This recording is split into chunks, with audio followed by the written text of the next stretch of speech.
And what are they, antibiotics or something? Something like that, yeah. He doesn't ask. Yeah, he I don't even know. I just take them. What are you getting? I just like to take pills. I don't ask what they are. The only thing I know about these pills is I can't drink for a week, so Wow. that's the only a drawback. good pill. Why can't they give me a pill so I can keep drinking? Is there a drinking is good for you pill? So, don't you realize you're going to have to change your lifestyle if you're going to get rid of this gout? Yeah. Can't drink anymore, you know. Me and you, Rich, we'll do it together. All right. What did you like? I mean, this is a temporary fix. The shot only kills the pain for a little while, right? And then the pills are No, supposed to help they it. kind of break up. What gout is it's these little crystallized things that are poking you, I guess, your blood vessels and your feet, and this kind of breaks it up so you pee it all out. Perfect. So, and I Now you can drink more and eat in a week. Don't you think you're going to have to like get a grip on your lifestyle? yeah, but you know it's hard. Like we have your party coming up. We have other my Always using it as an Christmas excuse. parties, and it's you the think- holidays. So you'd rather not walk or possibly Right. lose your foot? Well, I'll do a wheelchair to go to Howard's party. You're going to have to drink at my party, right? I have to, of Yeah. course. Throwing a big staff party to thank everyone for their hard work. I'm and- looking forward to Yeah, that. thank you, Will you Howard. tell us when it is? Yeah, in fact, Beth's sending out an email. I said, honey, we got to, she said she was going to invite everyone. You know, we have a list. So I said, hon, everyone's asking me when it is and where it is. And they got, you know, so she's just going to, she said, she's just going to, she wanted to do a whole card thing, but it's just, we've just been so crazed with this apartment stuff. So she's going to just email everyone today.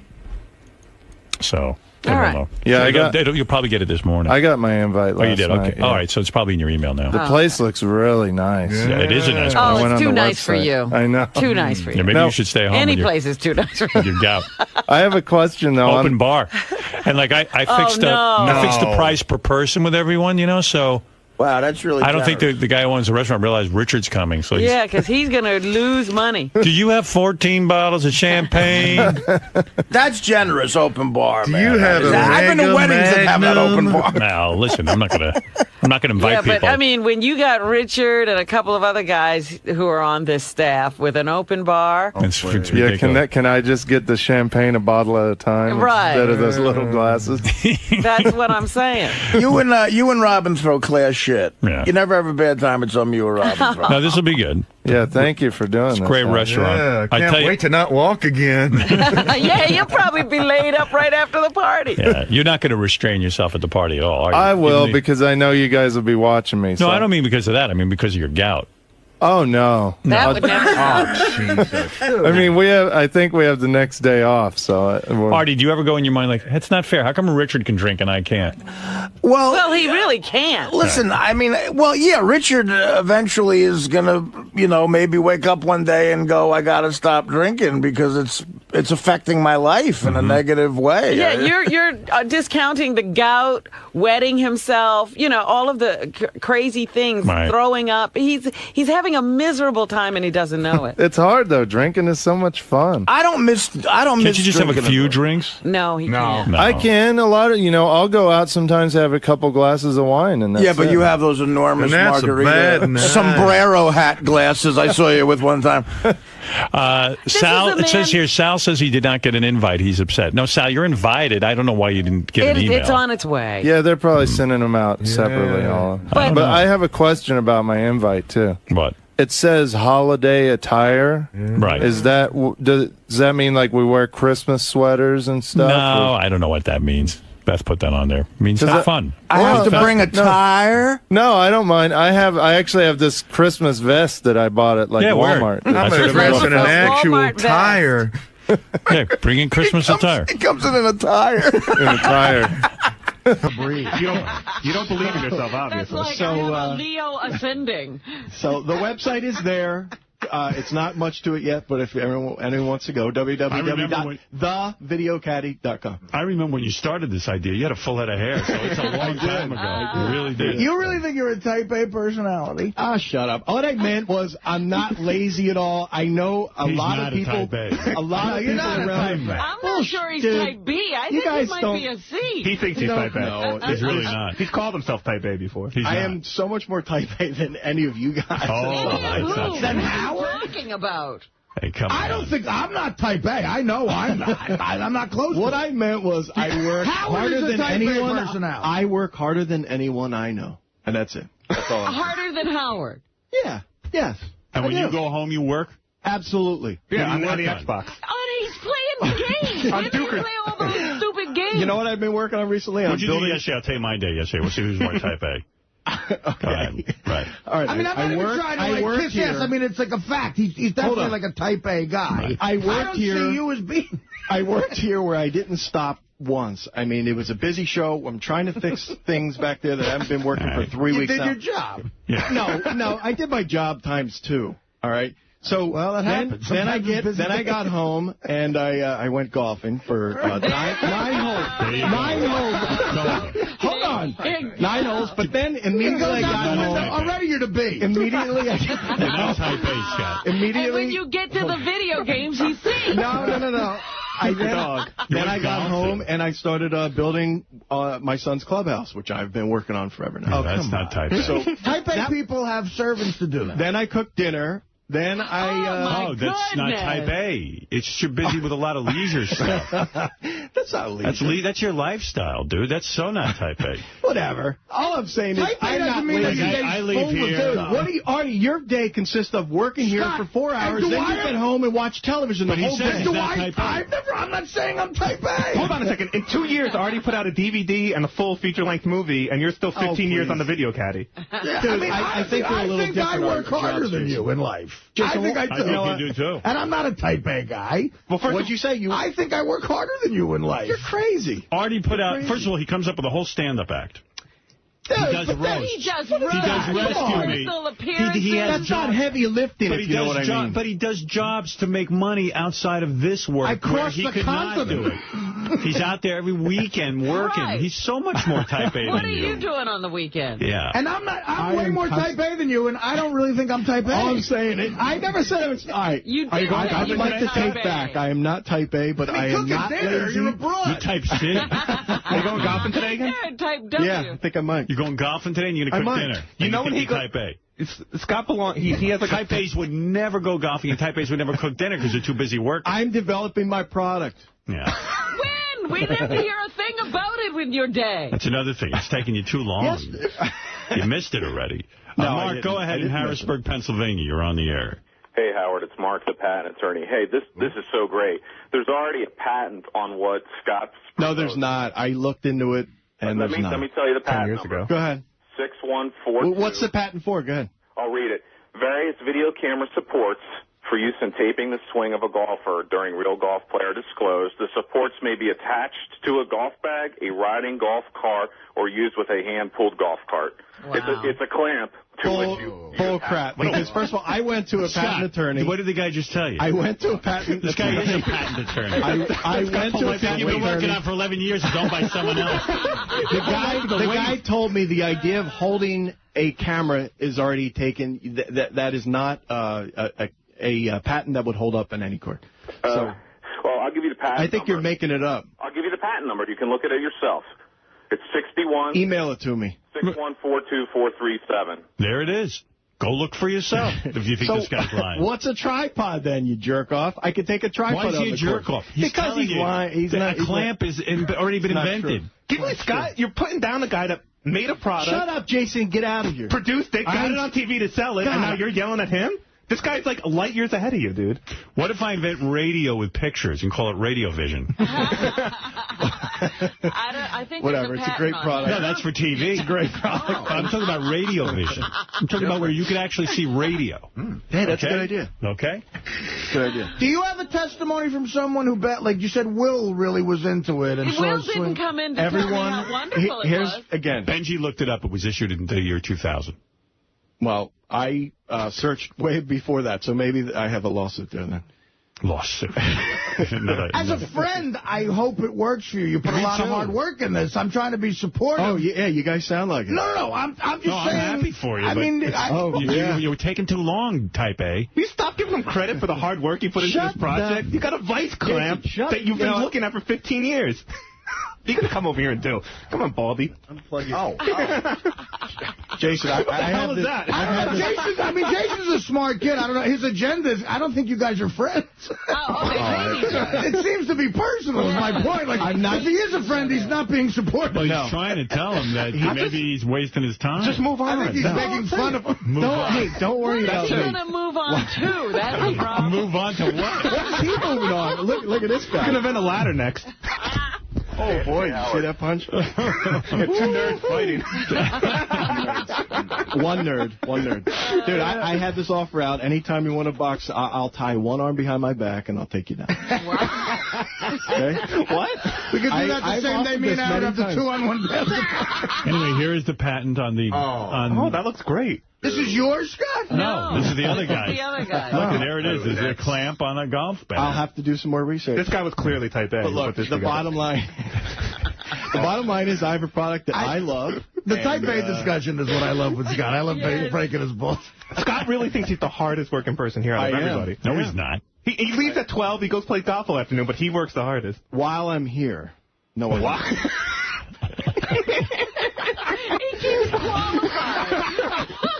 Oh, like all your jobs are so hard. You sit there and talk. Pretty soon you'll be the hardest working person in that half of the hall. His staff is here working at 5 o'clock in the afternoon while he's golfing, but he's the hardest working love your person. invention. Jason, all you do is type, so just go back that's all and I type do. some more. That's all you do. all have You our type types. and you take some pictures. That's all I do. Real type A, this guy, he What do you takes think of pictures. yeah. And I didn't gave say I him was some type A. real powerful software to catalog all his pictures and to be able to look at stuff, and he doesn't even load it in. He's like, you know what, I'll Because just use... it was unnecessary, because I already had a No. program that did all that. Because you're an idiot. Every photographer has this type of software, and you're the one who doesn't. I have my picture set up, so if you need a picture right away, I just type in the word, like Artie, and all of Artie's pictures come up. Right. It's great. Just and in it works Windows, instantly. just in Windows Explorer. But Scott gave me this... But you know Scott likes to invent stuff that's already been invented. So Scott gives me this. It was nice of him. He gave me the software that he thought would help me, but it was just so big and convoluted, I didn't need it. So thanks, but no thanks. I know. System works. Yeah, my system works. I'm done. There is no product out there like mine. And, The golf caddy. Except that one that the they just video showed. caddy. Video caddy. The video caddy. No, it's different on that show. It's $350. This is you use your own camera, which is better resolution. How much is yours? You're going to do a lot better. Even though we can't get it. About $50. And how But much it's is... not a camera, it's a clamp. Yeah, we Exactly. have to, we have to buy You gotta go get a it. camera. Have you ever heard of buying a tripod? How much is a tripod? I don't understand. Like, what if I came up with a tripod? Would I not be able to do that either? Someone beat you to that, too. Why not just duct tape a There are camera? tons of manufacturers of tripods. Duh. So you're going to be a tripod manufacturer. There's only one inventor of a tripod. I didn't claim to be an inventor. I have a product. Do you ever golf alone? Yeah. Because you have someone with you. Can't someone for free hold your camera while you're swinging? See, that's why you don't save the understand. $50? That's why you don't understand the game. You don't want to. You want to be able to enjoy your round of golf and not deal with this. Deal with any kind of instruction. This is you pull it next to it and you hit record and that's it. You walk away. Well, why do I have to hit record? Why don't you invent something that like would automatically record when you go up to hit the In ball? the future, I guess RAM recording. There will be RAM recording. Does it come with a Right now, remote? there's not. No, you don't need a remote, you idiot. Why? Aren't you standing away from your camera so you can hit record right before you're about to swing? That's right. You hit record and you walk over to your ball. Yeah, but then why do you want all that extra time waiting? Who cares? Don't you want to Keep hit with a little remote? recorder, a little remote in your pocket or something. I invent the remote. I'm patenting that. The video caddy remote? It's a video caddy remote. It's an ancillary You guys, product. listen. I'm going to take Artie out golf. Plastic for rain. Will, hey, Will, why don't you come in here and tell him how great you told me it was. Will said it was great, so I want to hear from him. Come on, Will. How many hours a day do you spend reviewing your golf swing? Like, what do you do, go home and watch the tape? I'm not going to talk to you anymore. I'm not going to talk to you. Is there hours spent on it, or? Be honest, Will. How many times? No, his invention's not bad, but if you look at that patent, like, it's the exact same thing, Scott. Yeah. Forget the patent. Forget the patent for a minute, because I'll have to look at But Mark, the attorney, is saying there's already a patent on your No, the invention. product's exactly the same. You looked at it online. It's exactly Well, the then same. I'll have to sue the patent attorney I went to, who told me that it is not patentable. Either way, you're making money. It's not patentable. Yeah, that's what he said. Yeah, but the thing is, if Scott comes out with his, the patent holder could sue Scott for That's right. And you know what? In fact, I'm going to contact the inventor if the product comes out, and I'll represent the inventor for free to sue Scott. Hey, that's pretty cool. That's pretty cool. Apparently Scott's... Honestly, Scott, all joking aside, he's right. You better be careful. You should actually ever do get. He's never going to get this off the ground anyway. Do you have something off the ground? Do you Why have do you have blueprints? a website? Why do you have a website if you don't have a product? Like, what's the? I have a product. You mean I can buy one right now? Absolutely. Where is it? I've got them in my house. How many do you have? How much do you have in 20. inventory? How 20 many? right now. 20. But we have not made any purchases. Boy. This was just the purchase to get off the ground and get it going. Well, how did you make the 20? Did you actually manufacture them, or did you buy someone else's product? In What's the Radio China. Shack? We contacted the company in China. And they made it, or they had it already? They made it. And then when we go down the road, we promise them, we would. That's where we're going to buy them from. You're going to base it on demand on the website? No. Listen, I wanted to go at this without sinking tons of money into it. So There's what a we box did, and everything that comes that's the one part that we're working on. You're working on a box? No, a plastic packaging to put it into stores. If someone ordered one right now, what would you do? How do you get it? I put it in a box, a regular box. Yeah. Has anyone ordered one? No, because it's not for sale right now. Oh. You want one? Yeah, I want to buy one. I'll be your first. $50? $50. I'll give it to you right now. All right. But I want you to all right, I'm going to buy How much does it cost you to make the clamp? Don't worry about it. Why would I tell you that? I don't know. Is there directions? What comes? Yeah, there's a whole instruction manual. I've got a brochure. Yeah. Here's 60, and you can get another shirt. Okay, I'll take it. Oh, my God. So I'll buy one, and I want it tomorrow. No problem. Already bought one. Yeah. See? Your Good first luck trying to sale. figure out like hotcakes. Your first sale. Wow. You can get it in here tomorrow? No problem. I want a box, though. Yeah, you'll have a box. What kind of box? A white Shoe plain box. Artie gets money to Jeff the Drunk and Scott the Face. Well, charity cases. Oh. Wow. So now you got to send the Chinese guy some part of that for $60. No. No? No, I already bought he these. paid for these outright. Yeah. All right. Well, pure profit.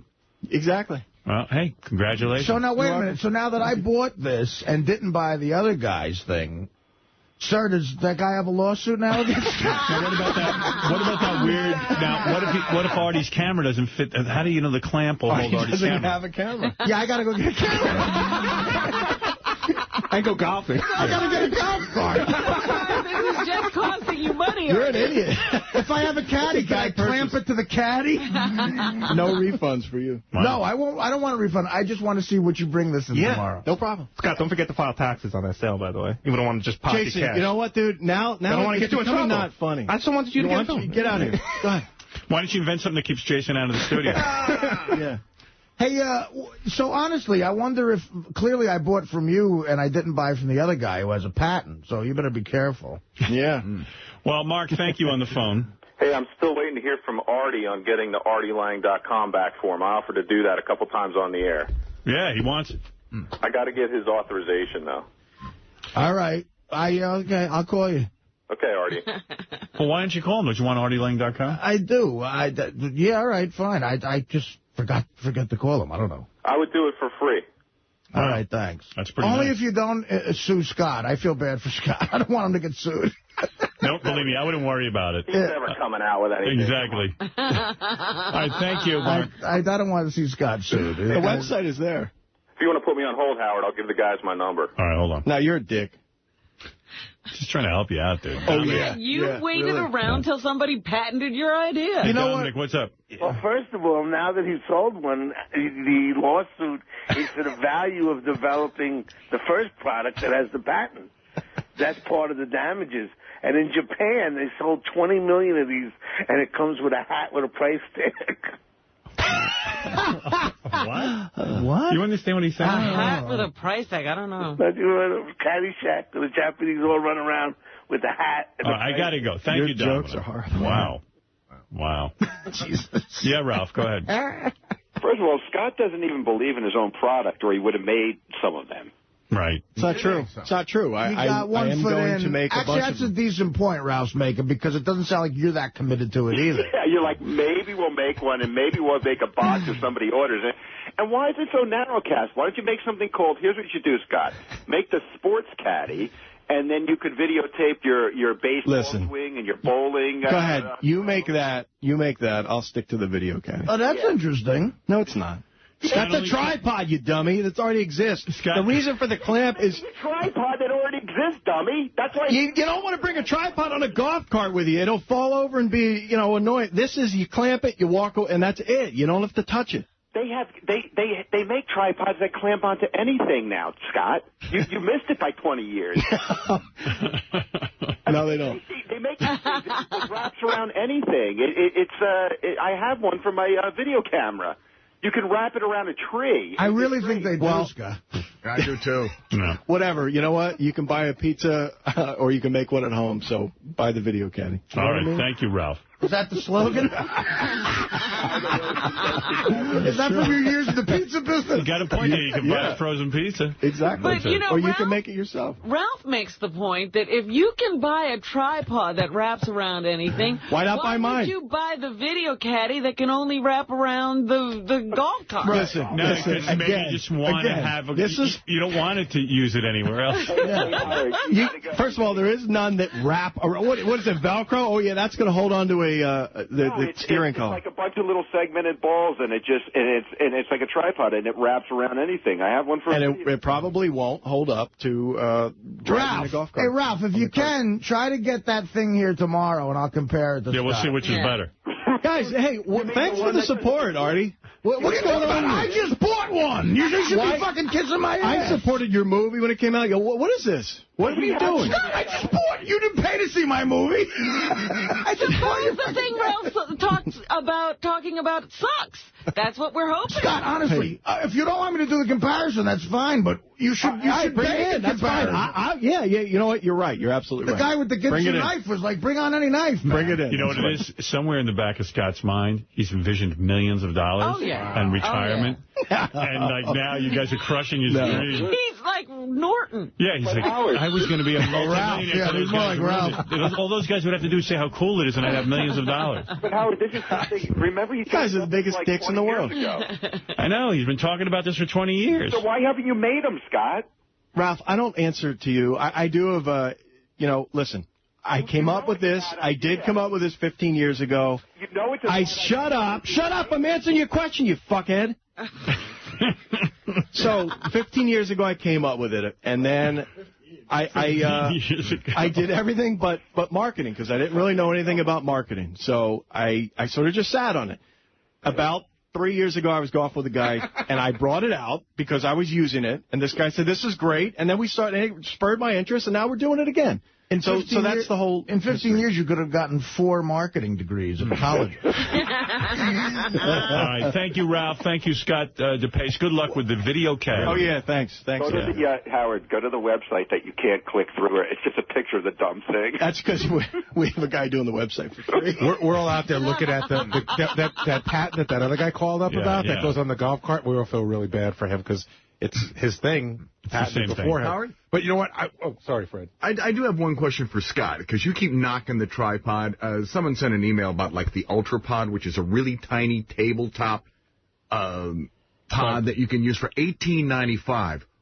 Why is your product superior to something you could set down? It costs a fourth of what your product costs. Hold on. You can do the same thing that you do. I'll tell you why. Because you got to back up your cart. You got to move it forward just to get it in the shot. No, the idea, Fred, when you're out there golfing, you don't want to sit there and lug a camera, move it into position, and do all that sort of stuff. Well, what's the difference between lugging it in position and parking your cart so that you could actually see what you're doing Fred, your shot? You're not a golfer. You don't understand. You're right. I don't. But I don't understand. Well, I'm trying to answer you, but you won't be quiet for a minute. So you actually your normal process is you drive the cart and you park next to your ball anyway. So what if you move too far forward? I was just looking at this ProPlay GPS, the one that you have. It's so great. It fits in the palm of your hands. You don't have to really move anything. Right. And no, that's not true. You got to put it on the ground. No, look, here's the palm of your hand. Put it on the ground. It's the size of the palm of your hand. Oh, you don't. So what? You put yours on the golf cart. Big deal. The video can be viewed on a television, a PC, and can also be uploaded to a website where a team of instructors will analyze your swing. Same shit. Are you offering to analyze? No, that's a whole nother part of the product, and that's pretty good. Look at this thing. It's got a TV. It's got fast forward. It's all right in one little palm-sized thing. It's awesome. Sounds like a Type A invented. That's a really good invention. All right. Hey, Ralph, I'll get it for Christmas for you. Hey, Howard, I hate to interrupt, but you know what? We have a 7:30 guest, and he's on a pretty tight schedule. Yeah, we got Buzz Aldrin's calling in. The second dude to walk on the moon. Wow. Yeah, I really want to rap to the dude about the moon. A real live astronaut. Scott. Didn't Ollie G ask him if the moon was real? Yeah, no, he asked him when he got on the moon, what were the people like? And then he asked him, do you think we ever walk on the sun? Was that Aldrin or the other guy? No, it was Aldrin. Buzz Aldrin. We have that. All right, we'll be back right after these words. Scott is mad. There are 400,000 words in the English language, and there are 7 of them you can't say on television. You know the 7, don't you, that you can't say on television? Shit, piss, fuck, cunt, cocksucker, motherfucker, and tits. Those are the heavy 7. Those are the ones that'll infect your soul, curve your spine, keep the country from winning the war. Shit, piss, fuck, cunt, cocksucker, motherfucker, and tits. Wow. You have to do a whole going back thing? Not if you don't want to. I got Buzz Aldrin on the phone. Then go right to him. I'd like to talk to this guy. Do it. Hey, is someone on the phone now? Yeah, me. Who's this? What? Are you Buzz Aldrin? Yeah, I'm Holden. No. This is the guy on hold. Hello there. Oh, hold on. I don't know who this cat is. I can't get rid of him. Maybe I got rid of him now. That's the patent attorney for the video caddy. Buzz Aldrin's a real hero, man. I think about going up in space. I would never do it. I'm too much of a pussy. I hate flying in a plane. Yeah, these guys are real daredevils. Hey, Buzz. Hey, Buzz. Or I'm here. I should just say Mr. Aldrin. You can say whatever you like. I'll try and answer. What are you, like a commander or what? Well, I was a military colonel when I retired, but I put in 3 real tough years at MIT to get a doctor's degree. So that kind of takes a little precedence over the military rank, but most people get my attention with Buzz. You flew jets in Korea? You bet I did. F-86 is the best jet that came along. You ever get to kill anybody? I shot down 2 MiGs. Nice. Oh, you were in dogfights? Hell yeah. Fights. Yeah, big fights, yes. Dude, what's the adrenaline rush when you're up in a plane and you're shooting it? I'm scared just going up in a regular plane on a commercial flight. Just imagine you have to now shoot somebody. Yeah. People are always asking me, wasn't I scared about going to the moon? I said, listen, when you've been in combat and you've been flying north of the Yalu River where you're not really supposed to be because of somebody else led you there, of course, why, that's real being scared because you don't know what's going to happen next. You're a real man. You haven't trained for everything. You've trained for intercepting other friendly guys in your training, but now this is the real stuff. He's trying to shoot you. They're on the ground. They're trying to shoot you. That's a hell of a lot different than training for a space mission where we know what the problems are liable to be, and then just spend hours and hours and days training on things that can go wrong. I'll tell you what, you're a real man, and I respect anybody who would do that stuff because, I don't know, man, I would literally make it my pants. If I had you would never be anywhere near. I would never be near combat because, I mean... You'd find some way to get out. I'm like a woman. Some guys aren't built. No, you got my gender right. No, you're a man. I was not a diaper-wearing guy. We didn't have any ladies back in those days. Oh, really? Hey, when you think about walking on the moon, is that the greatest part of your life, or is that just hyped up? I mean, it's got to be the greatest part of your life, though, right? I mean, was it disappointment once you got there? It's not as difficult walking on the moon. As a matter of fact, it's pretty easy. Walking in space, that's a real misnomer because your feet are useless. The best things you can do in space is to anchor your feet somewhere. So just like standing up here on Earth, you're anchored by gravity to the ground. Now, like me and you're probably anchored with your rear end to a seat right now. Right. And so as long as you have some stability, it's really good doing almost anything you want to. But zero gravity, as we call it, misnomer, is free-floating relative to the spacecraft.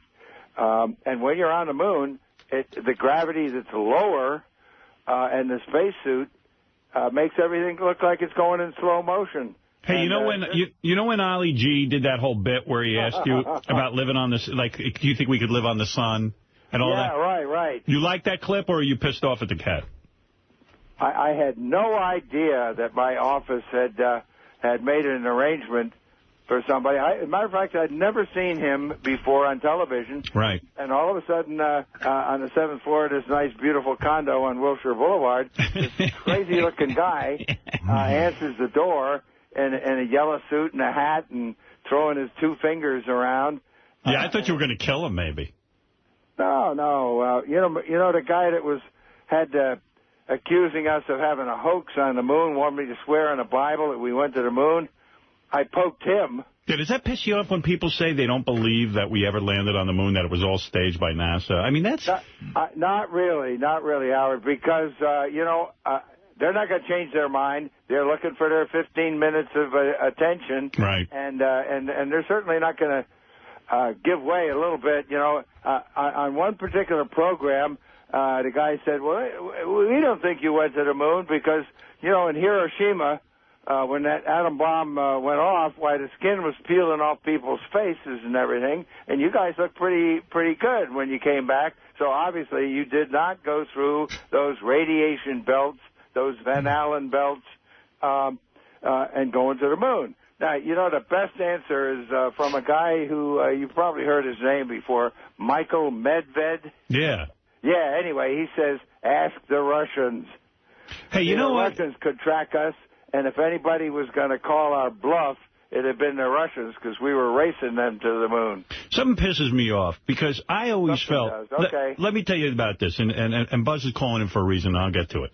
But the fact of the matter, here's what pisses me off. I think you should have been the first guy to walk on the moon, not this Armstrong character. And I'll tell you why. I'm going to tell you why, okay? All right. You were military. He really wasn't. Oh, no, he was Navy during the Korean War. He was? But then he became a civilian and right. Probably the world's best test pilot in high-performance X-15 type aircraft. No, there was no question about Neil's talent.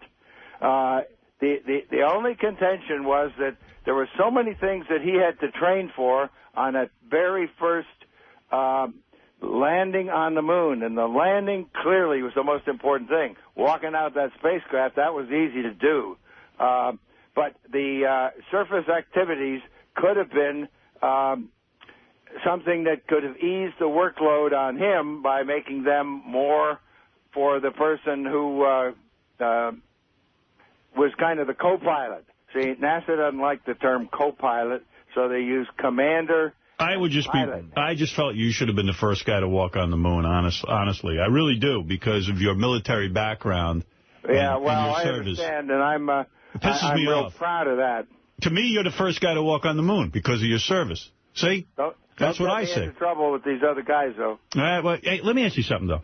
With your life, after walking on the moon, it wasn't all a bed of roses, right? I mean, you had 3 marriages, you broke up with them, you had problems and stuff. Did you get, depressed or something after walking on the moon? Like, oh, man, there's nothing left to do? Hey, well, it's I've been talking more and more about this because it really makes a good story. But depression was in my mother's family. My grandfather, I never did know him. He was an Army chaplain. And he committed suicide, and I don't think my mother wanted any of that attention after my first mission in 1966. So she took her life 1 year before I went to the moon, so she didn't get to see me land on the moon. You think that's what drove you over the edge, got you really depressed? Well, it didn't drive me over the edge, but I lived a very, very structured life. Right. Growing up and in high school, very competitive, and then going to West Point for 4 years, then in the Air Force and NASA. I knew just what was expected of me, and it was a very structured life. Now, all of a sudden, I'm on my own, and I've gone to the moon. I'm trying to live up to being on the pedestal, and that's kind of tough to do. And when you come back from the moon, can you get, tons of chicks? I mean, tons of chicks. I don't know how to weigh chicks, I mean, at some point where you go crazy, going to clubs, drinking the whole thing, and because now you're Buzz Aldrin, the guy who walked on the moon, and I would imagine chicks dig that. Well, I was going to say like that Jack Nicholson character in terms of endearment. Yeah, oh wow, I slept with a guy on the moon. Yeah, astronauts got a lot of poontang. Yeah, I mean, did you get tons of poontang or not? No, really? Absolutely not. You're a good-looking dude. I had a lot of free time, and I was pretty good drinking the booze, And so right now I've got 28 years of sobriety. Wow. Coming up a little bit more. So I've really had to turn my life around, Howard. Yeah, and the thing is that I'm happy because you're a great hero and all that kind of stuff. And what's now, this? well, let me ask another question, because some of those astronauts collected moon rocks and stuff. No way, no way. Listen, we were in quarantine because of the 1 in a billion chance that those rocks were toxic and there were germs up there. Right. And if we came back, the germs might endanger you guys. So we were in quarantine, not you, for 21 days. Wow. Yeah, that's pretty cool. So you, when you're weightless, what's that like? Is that kind of cool? Man, that is cool. But, you know, back in '69, we didn't use the word cool. We tried to keep cool through, liquid-cooled underwear. We circulated water through the underwear. We had little tubes in it. Does it feel like flying, though, when you're weightless? Do you feel it's like being underwater, neutral buoyancy. And I was the first astronaut to train underwater before spacewalks. So my first flight was in 1966, the last of the two-man Gemini series.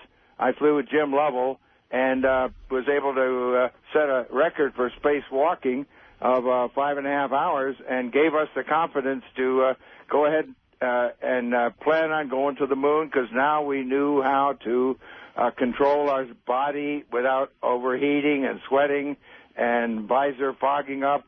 So now we could go ahead with the backpack that would allow us to go outside the spacecraft and walk around on the surface of the moon and be cool through the liquid water, have lots of oxygen, communication, all the things that were needed to communicate with each other outside on the lunar surface. A lot of people gave you crap for saying that you saw some kind of space aliens up there or some spaceship. Why are they giving you... Did you really see that? No, hell no. Don't backpedal on that. A guy by the name of Berlitz claimed something like that in a book called The Roswell Incident. Right, but you say you didn't see any space aliens or anything. Not one thing. My phrase to describe the moon was magnificent desolation. Absolutely no life whatsoever.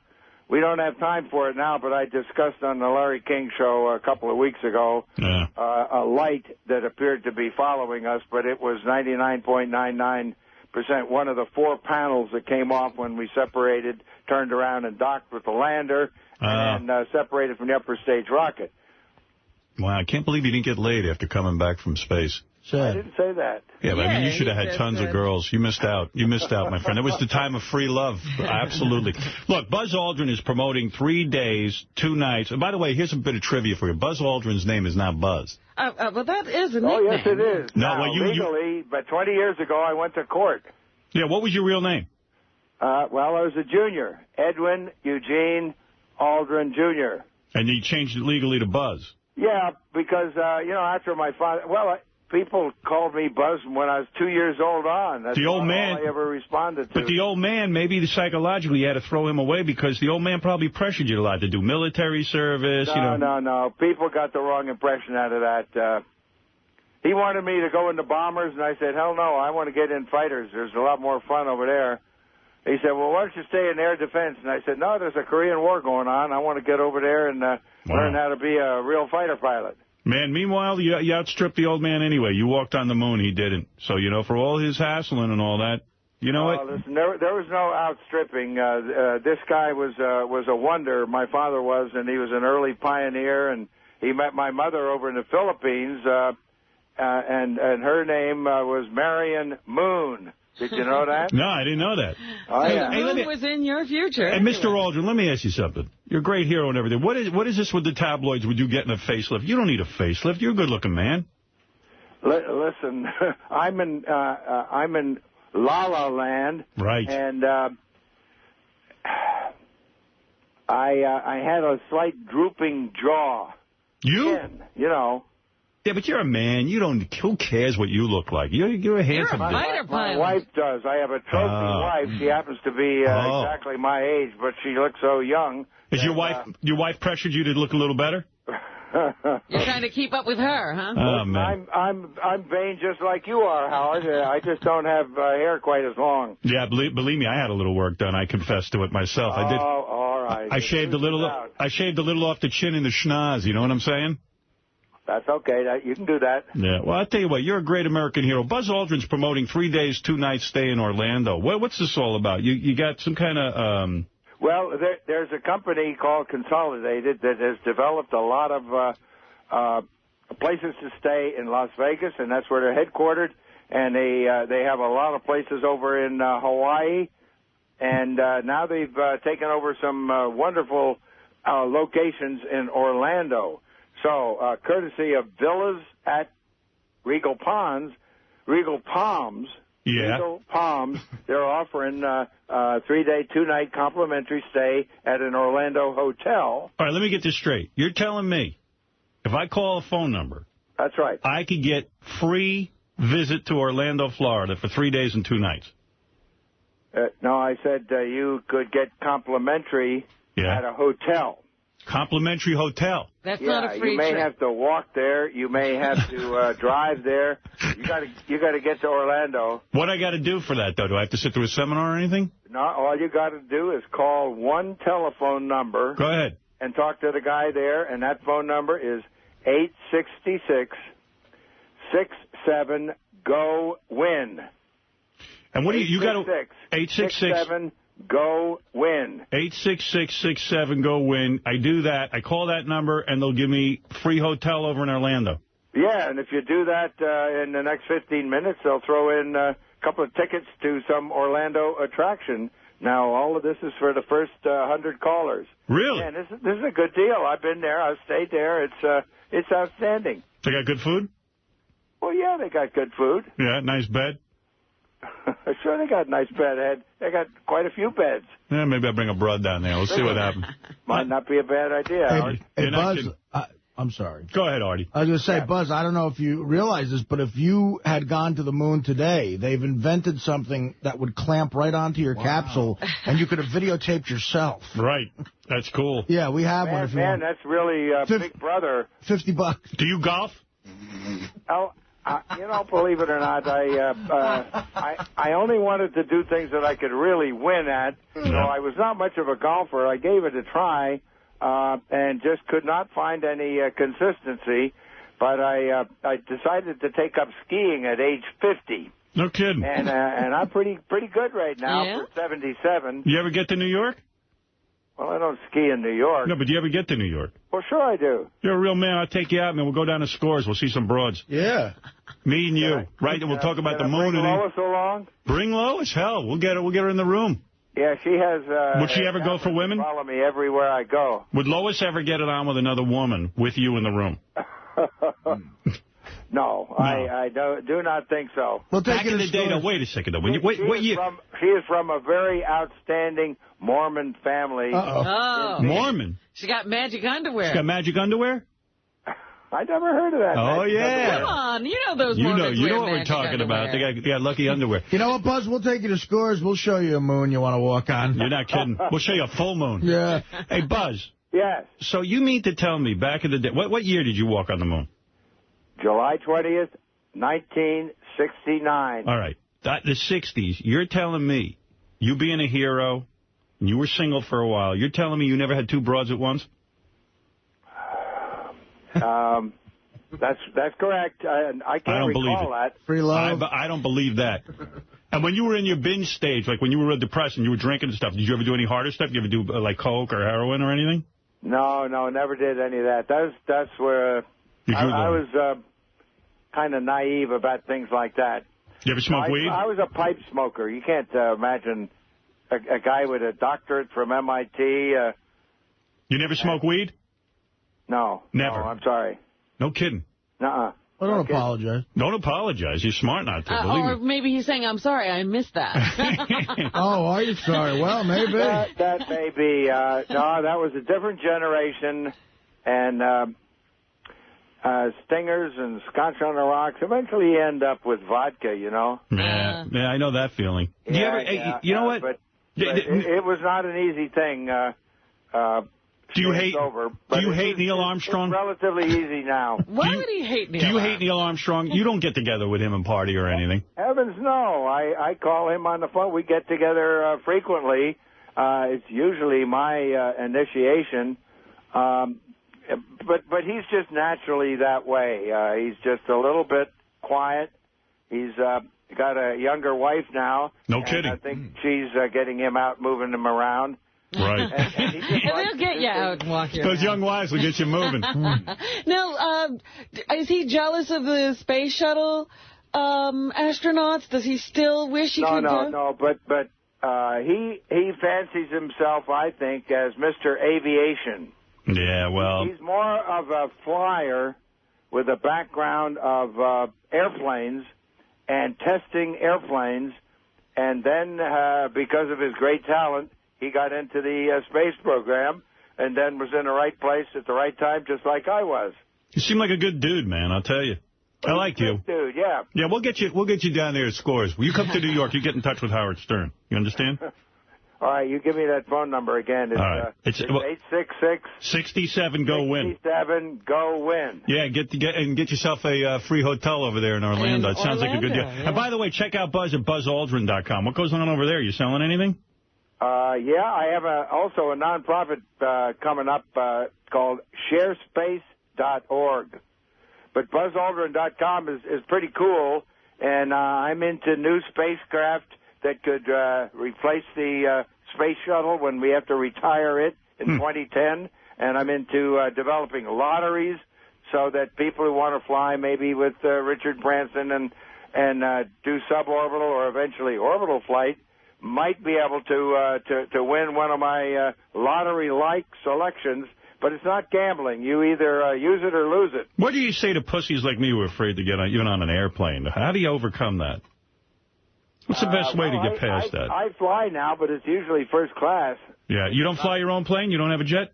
No, I don't do that. Interesting. All right, hey, Buzz. Retirement is still kind of not that high, and when you get divorced in the state of California, you know, right, you end up with half of what you've accrued up to that point. You married 3 times, man. Yeah, the second one was really. She cleaned you out? Yeah, as a matter of fact, I don't want to get into that. You think she walked on the moon? Yeah. But we're just about, Lois and I are just about to come up with 20th anniversary on Valentine's Day. Can you believe that? Wow. Imagine if you had all the money you had to give to that second wife. Madon, what you would have. What'd she run off and do with all that money? Yeah, what did she end up doing with my bank account? Yeah, what'd she end up doing with all your money, Buzz? I don't know. We just sort of drifted apart, you know. That's what happens in California. When you and Neil Armstrong go out to dinner, who pays? Somebody else. Right, good. Your ex-wife. All right, Buzz. I'm afraid not. Let me tell you something. You seem like a good man. We'll call that number, 1-866-67-GO-WIN. 866-67-GO-WIN, yeah. I got to ask you the one last question, though. You never made it with a famous broad after walking on the moon? You never had like Elizabeth Taylor, or... Hey, I got enough trouble with this UFO stuff and hoaxes and stuff. I don't want people calling in and who'd you bang? Accusing me all sorts of other stuff. I lead a pretty staid life. Who did you have? A lot. Shelley Winters. Did you have Shelley Winters when she looked good? Yes. I'll bet you Neil Armstrong was banging everything in Hollywood. The good thing about the moon is you can take a fat broad up there and she's weightless.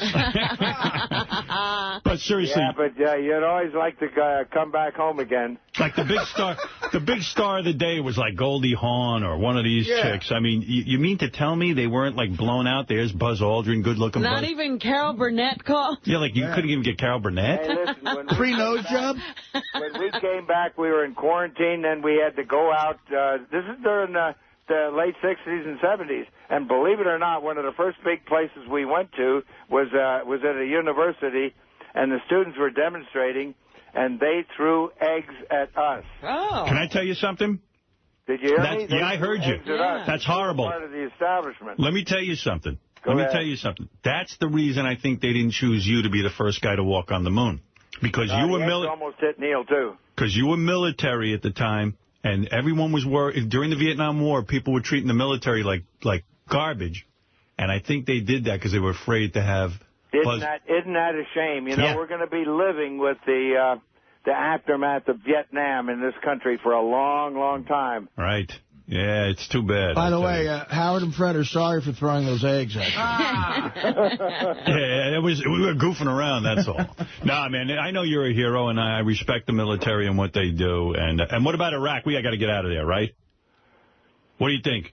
It was a good move going in, and whether we had weapons of mass destruction, it was good to drive a wedge of freedom, liberty, democracy between Syria and Iran.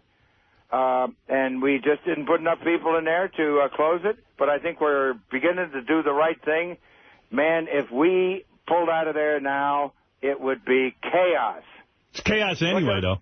Look at all the killing that took place after we abandoned South Vietnam. Yeah, well, maybe we avoided a lot of deaths, though. I feel about it, but I'm a military guy. I'm a cold warrior. Hey, and you don't need any of that Viagra, do you? I didn't say that, Howard. You're using Viagra? Well, maybe if you give me some free samples, I suppose I can. He would try them. You got that wife. You got that trophy wife. You gotta keep it going. Listen, Listen, I went to West Point, and it's duty, honor, country. I get to hesitate when somebody wants me to say something that isn't the absolute truth. Right. Wow. Well, hey, listen. You're a good man. 866-67-GO-WIN. It's an honor to speak to you, sir. Hey, thanks, Howard. I've been looking forward to this for a long time. You won't believe it, but... Come in here sometime and talk about some of the famous broads you banged. That's what I'm looking forward Raquel to. Welch. Did you get Raquel Welch? Yeah. Tell me you did. You know Gina Lola Brigida? Yeah? Oh, we had a good time going during our world trip. No kidding. You banged her? Oh, she threw us a great party over there in Rome.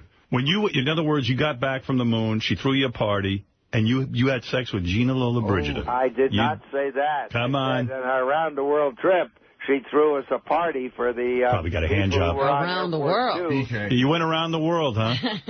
We went around the world. You're damn right you did. Queens and prime ministers. That was a hectic experience, I tell you. Why didn't you have sex with her? She's a gorgeous woman. I know, you're right. Did you try? No, too many people were watching. Never got a famous broad after all that walking on the moon. Couldn't get her alone? Couldn't get her in a room alone? No. Have a few vodkas? There were a lot of other good-looking gals. That was one hell of a party, I tell you. You got to come and tell me about that. We're going to talk Well, about I went back and visited there a couple of years later, and she was making a movie at the time, so I tried to unobtrusively, in a sports shirt, sneak up to the gate and walk in. This photographer came up to me, and he says, Hey, I know who you are.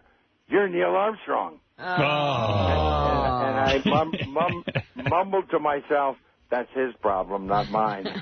You should have said to Gina Lola Brigida, honey, you come upstairs, I'm going to show you my moon rocks. And then you get in the room and you pull your pants down. Unfortunately, they didn't give us moon rocks. They loaned us moon rocks, providing we loaned moon rocks to the nearest museum here in L.A., and then promoted them.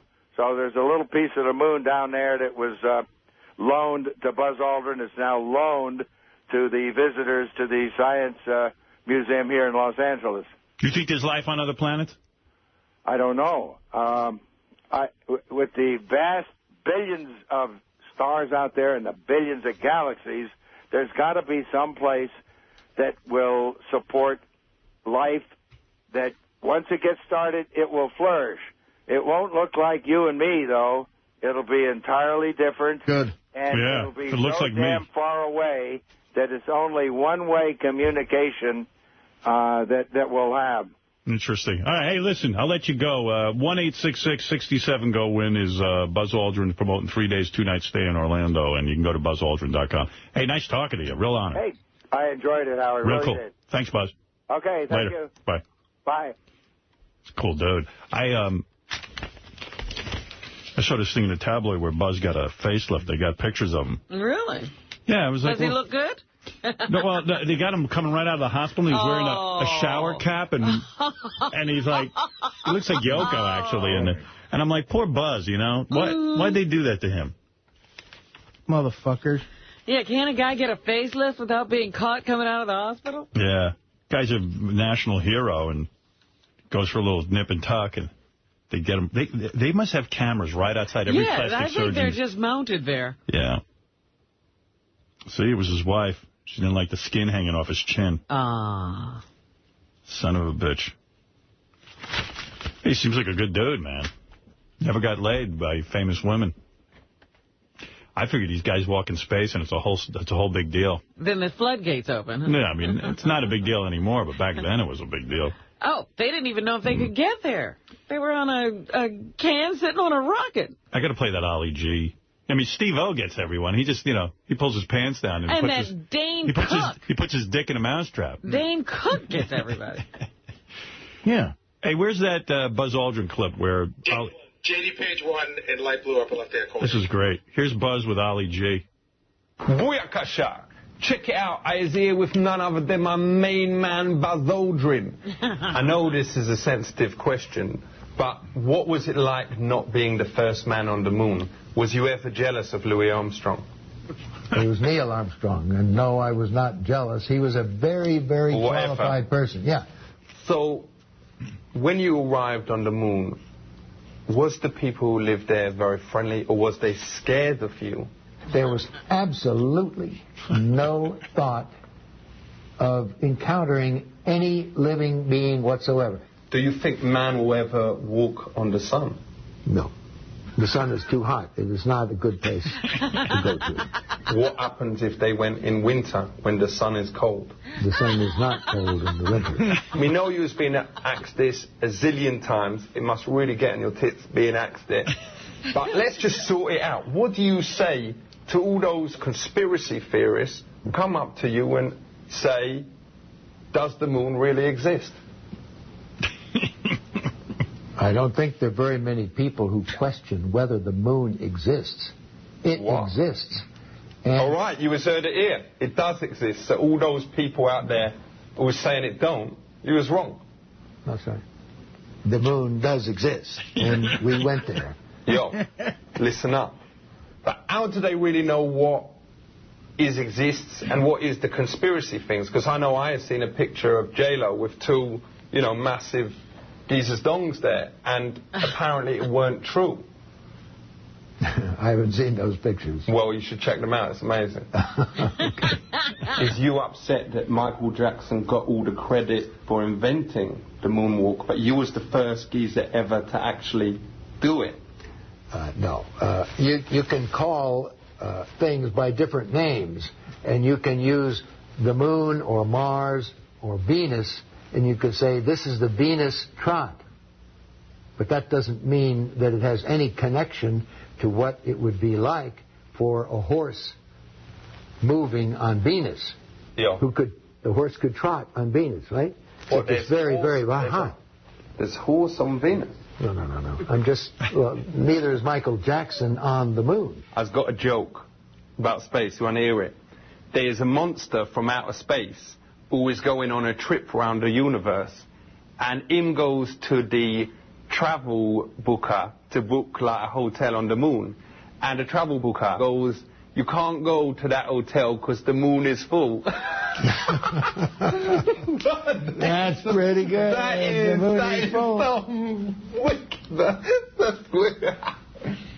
And the opposite of the moon being full is the new moon. Empty. Well, that's when it's dark. What does it mean? The full moon is when it's bright. Okay? And the hotel on the full moon is full. Well, I thought it means it's like... I thought it's funny because it means he's like full. He's like been eating... I know. Eating stuff. He's all well full and everything. No, the hotel is full. So, but why is it funny? Because the hotel is full. I wasn't sure that it was funny. You said it was funny. Why is it funny again? Things are funny or comedic because they mix the real with the absurd. So listen up. You has heard about the moon and about space. You better learn about these things from my man Buzz Lightyear here. So you better realise that these things is important. Big up yourself.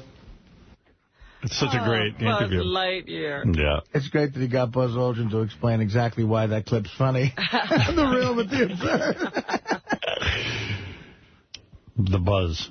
Brave war hero, Buzz Aldrin. Yeah, he's, good guy. Good man. Went up in a plane and shot down Koreans. That's pretty cool. Someone had to do it. Fuck yeah. Thank God for guys like him. That's what I say. Ted Williams actually did that. Ted Williams was a major war hero. Buzz Aldrin. People don't realize that. Well, Buzz Aldrin says he doesn't care that he wasn't the first guy to walk on the moon, that they gave it to Neil Armstrong, but I've heard secretly it fucking burns his ass. Yeah. And that his old man was top military, and he said to everyone, my son should walk on the moon before Neil Armstrong. So it was a public relations thing? Because is that why Armstrong walked on the moon? That's right. And Buzz has got to live with that ever You since. don't know what the decision was. That's why he hit the sauce. I know, Aldrin's I older? know what's going on. Aldrin was older and more qualified? Yeah. No. Yeah, I'm telling you. No. What? I just read the Neil Armstrong book. Go ahead. So this is what they say in the Neil Armstrong book. They're saying that because Buzz was military, they didn't want a military guy. Because of the Vietnam War. Well, not only because of the war, but they felt that it would look like as we were militarily taking over the moon. Right. Whereas That's a diplomatic thing, not a PR thing. If a civilian walks on it, it looks like he's walking on it for the world. If a military guy walks on it, it looks like we're taking it over. Yeah, so Buzz got fucked over. That's what I'm saying. And so that's why he started drinking. Who cares who was first walking on the moon? Only a few people have done it. The point is, we still had a military guy up there. I mean, the first guy in the world to ever put his foot down on the moon.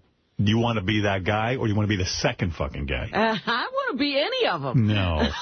You want to be the guy. I saw something in the notes that said... I guarantee you Neil Armstrong at a bubblegum signing convention or bubblegum card convention. He has a longer line. He has a longer line. I've also Neil Armstrong isn't selling, condos or co-ops in Vegas or whatever Buzz was saying. Right. Yeah, but he probably doesn't have two ex-wives either. He's got one ex-wife. Right, so he's got most of his money. I would have kicked Neil Armstrong in the fucking balls and just walked out on my own. Buzz Aldrin. Just knock him out of the way. Knock him out of the way. The first man to fall on the moon. Yeah. See, the other thing in the book, this Neil Armstrong book, they sort of insinuate that, what Buzz talked about, that even back then Buzz liked to tip him back a little bit. And I think he wasn't going to be a good role model. Neil Armstrong's like a rock. The guy's like, he's almost got no personality and no emotion. And I think it's like Fred. I think they thought he'd be a better representative. But that test pilot mentality is what he has. He's unflappable. He is. He really is. Yeah. Yeah. Yeah, Buzz, you can tell, he's got a little bit of a sense of humor, maybe. And see, that's why Fred would get to walk on the moon and I wouldn't. See? I'm not a good role model. That's right. Fred's a good role model. You'd be number 2, always griping. Right. You'll be drunk. I'd like to be the first guy to get laid on the moon. Hey, Marty, you're on the air. Yeah, Howard, I was just wondering, does Fred have the song Whitey on the Moon from years ago? Oh, yeah. Whitey's on the moon. Maybe it's appropriate time to play that. Yeah, and I was just thinking, isn't it kind of sad that one of the, greatest American heroes has to really kind of, be kind of disintegrated down to selling condos in Florida and Vegas? I mean, he was one of the heroes that really, fought in the wars and did something that back in, 1969 when the space program was so young, and it's just a shame that somebody like that is not regarded a lot more in higher esteem. That's my point. The guy would have been the guy. But the guy made some choices in life that put him in this position. Whatever. He's still Buzz Aldrin. Everybody knows the name. Yeah, but still, he's still kind of hawking condos in Florida rather than, having... Well, that was the 3 marriages. Did, yeah. 3 marriages done that. That's what he did. Again, Harmon Killebrew works in a hardware store, I think. What are you going to do? Really? You don't know that. No, well, he's very poor. It's a sad story with Harmon. Yeah, well, anyway... Hey, Jim, you're on the air. You got Whitey on the moon, by the way? Revolution will not be televised. I don't see Whitey. That's it. Yeah. The Revolution. It's not the same song, though. Yeah, it is, I think. Is it? No. I think it's a song called White. All these black guys were screaming and yelling and everything, and you really did think, especially where I grew up, you really thought that there was going to be a big revolution, everyone was going to take over. Well, there was a revolution. Yeah. It just didn't have to get all that violent. Right. Yeah. Jim, go ahead. You're on the air. Yeah, speaking of televising the revolution, I really enjoyed your Lou Dobbs sighting story from yesterday, and yes. I'm actually a huge Lou Dobbs fan, and I think he owes a big part of his success to you, Howard, in that what makes his show so great is that he doesn't just parrot the party line from either the Democrats or the Republicans, but he carefully gathers the facts and then gives his own analysis. And I just saw the guy smoking 5 cigarettes in a row. That's all. That's I don't really analyze it. Yeah, and then I was listening to a promo from his show yesterday, and he's always screaming about the government not doing the right thing, not protecting us from this and not protecting us from that. But he won't even protect himself from cigarettes. That's right. I like Lou, but he's got to calm down with those cigarettes. Really? I can't get over it. It was cool talking to a guy who walked on the moon. Yep. I like that. He doesn't need a facelift. That's for broads. That's for movie stars. Guy who served in Korea. What movie is he doing? Guy who served in Korea shouldn't be having him get a facelift. Really? That's what I say. Yeah. If we ever talk to him again, I'm going to tell him that. So don't listen to these broads. You look fine. Yeah. You look good. Who else is she going to find? Yeah. She's not going anywhere. She'll take you with that flap of skin. Yeah. Yeah, when Beth turns to me and goes, you need a facelift? I'll be like, you know what? Get out. It ain't happening. I don't want to look like a Chinese woman. Boy, when you see a dude with a facelift, it's just, like Al Pacino, it just doesn't look right, man. Yeah, it's a shame. It never looks good. Maybe some guys get them, you don't realize. And you don't realize it. That's a good facelift. Look at Burt Reynolds, a fucking guy. Oh, my goodness. Looks like he can't even close his eyes. Looks like Mao. Yeah, Chairman Mao. Chairman Burt. He's odd looking. Deliverance was on the other day, and he was a cool looking dude. Yeah, he had a nice manly look to him. Yeah, now he looks like a girl. Yeah, it's creepy. Yeah. Everything's fake.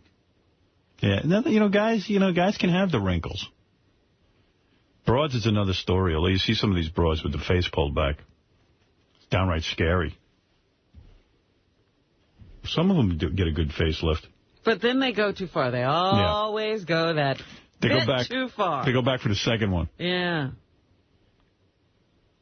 Now everyone's all Botoxed up. I can kind of tell when someone's Botoxed. What is Restylane? I don't know. I think Bubba says he does Botox, right? Yeah, Bubba does Botox. I don't know what he looks like without it. What does he look like? Why would you do that? I don't know.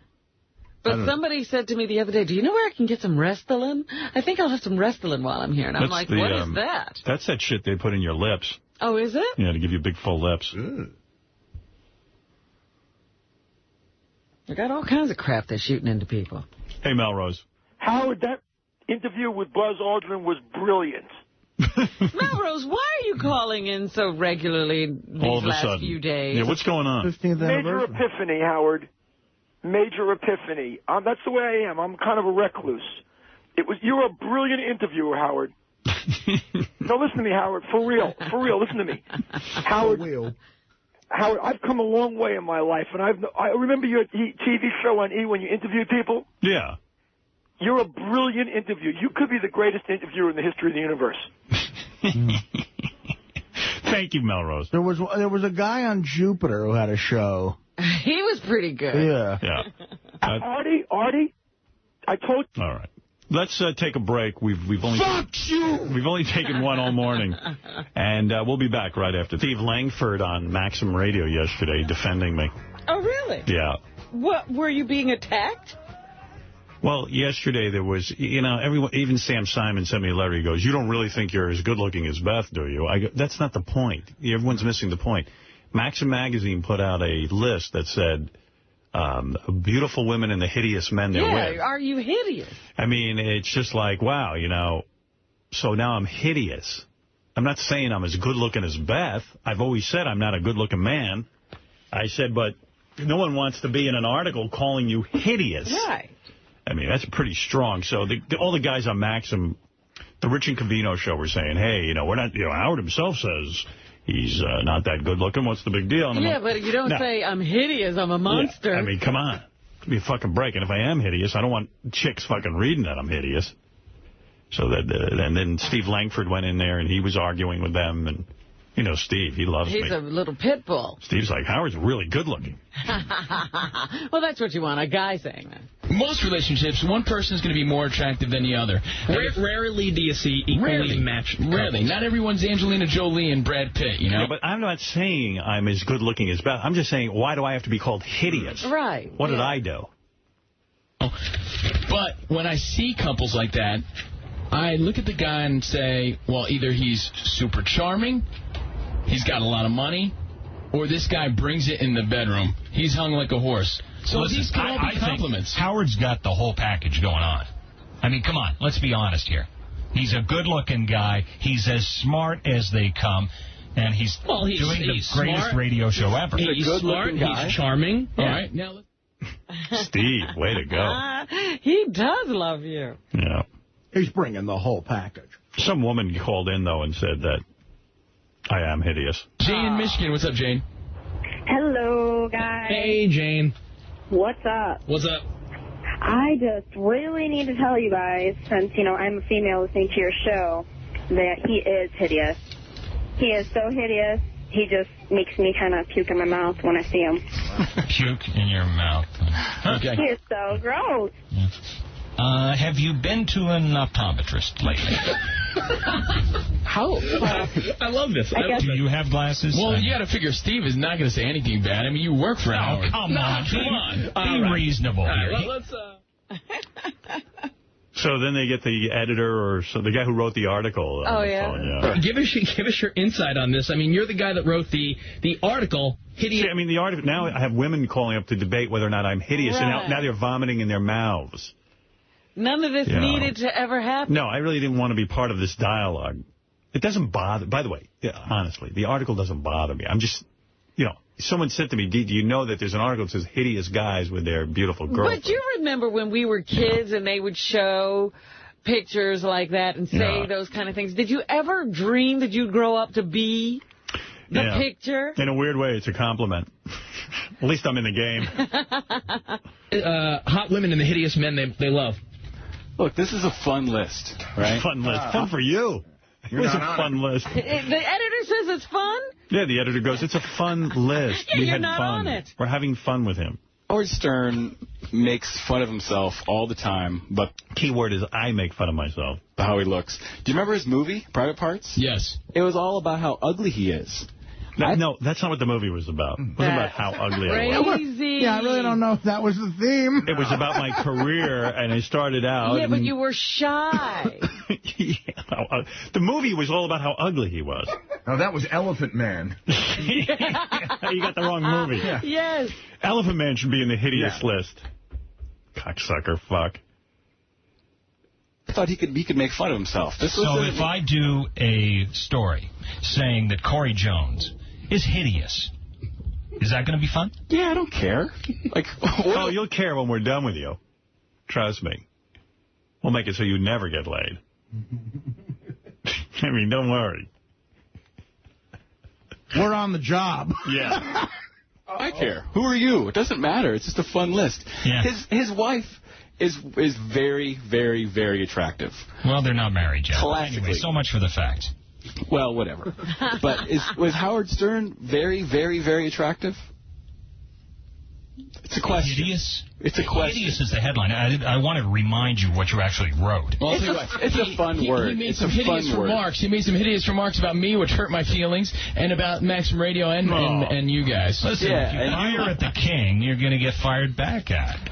The hideous, I think, is that seems to be the word that's such a big deal. We're on the internet, Like we're going to catch people's eye. It's writing. It's a headline, Or you're I just don't want to be part of it. Yeah. Sorry. So you need to catch an audience. Why do you have to use you? Yeah, you put yourself up there, you hideous motherfucker. Yeah, here's hideous me and my bride. Yeah. So, anyway, so much for Maxim Magazine. And I did make the comment that they could put a little more effort into the channel instead of playing music. They got to take some lumps, too. Yeah, sorry. Oh, he made fun of our channel. Well, yeah. But anyway. And I don't really care, Sam. Sam goes, gee, Sam, do you really think... Sam called and thought you were upset for real? Yeah, like it's ruining my day. Yeah. And so what did he say? He was like, well, you know, you don't really think you're as good-looking as Beth, do you? Is he out of his mind? And I'm like, well, dude, that's not what I'm saying. I'm just saying, who the fuck wants to be the brunt of Maxim Magazine's joke? You would say such a Wait, thing. I was outside. Sam Simon? Yeah. That's crazy. Sam missing the point. I love when he calls to try to make you feel bad. Yeah. It always works out badly. You don't really think you're as good-looking as Beth, do you? Well, yeah, I thought I was better looking. I thought I was doing her a favor. I don't know. So if I'm delusional, let me deal with it. Right, because that's what he's saying. You are delusional. Right.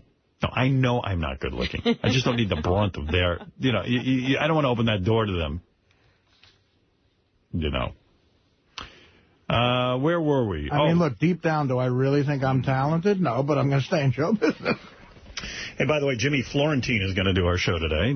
Jim here after a huge tragedy in his life. I know. I just saw him out there. I guess the laughter is, it's okay to bring back the laughter now. It's time to laugh again. And maybe. I just worked with Jimmy this past weekend. He got a lot of new stuff. Hilarious.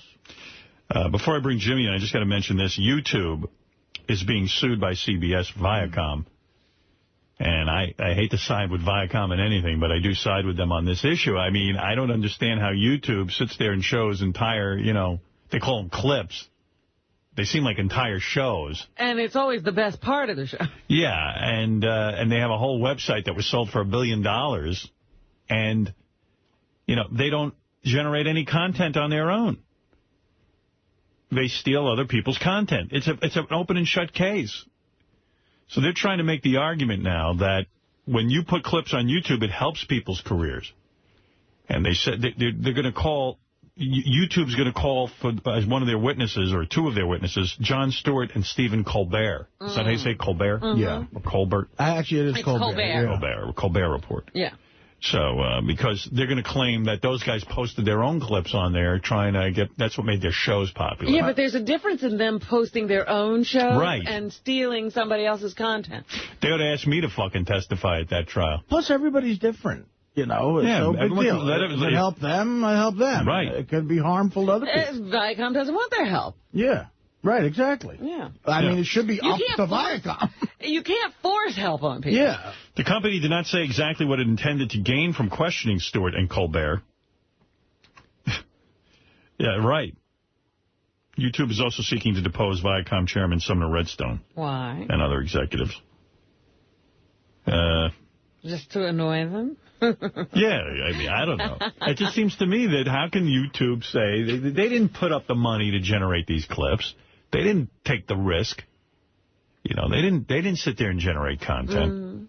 I mean, I don't understand it. They show shit on mine, and I'm like, hey, I don't need your help. And besides, Viacom is having to pay too many people to keep letting YouTube get away with anything. They got to get some money back from somewhere. Look, supposedly they're paying Imus. They're paying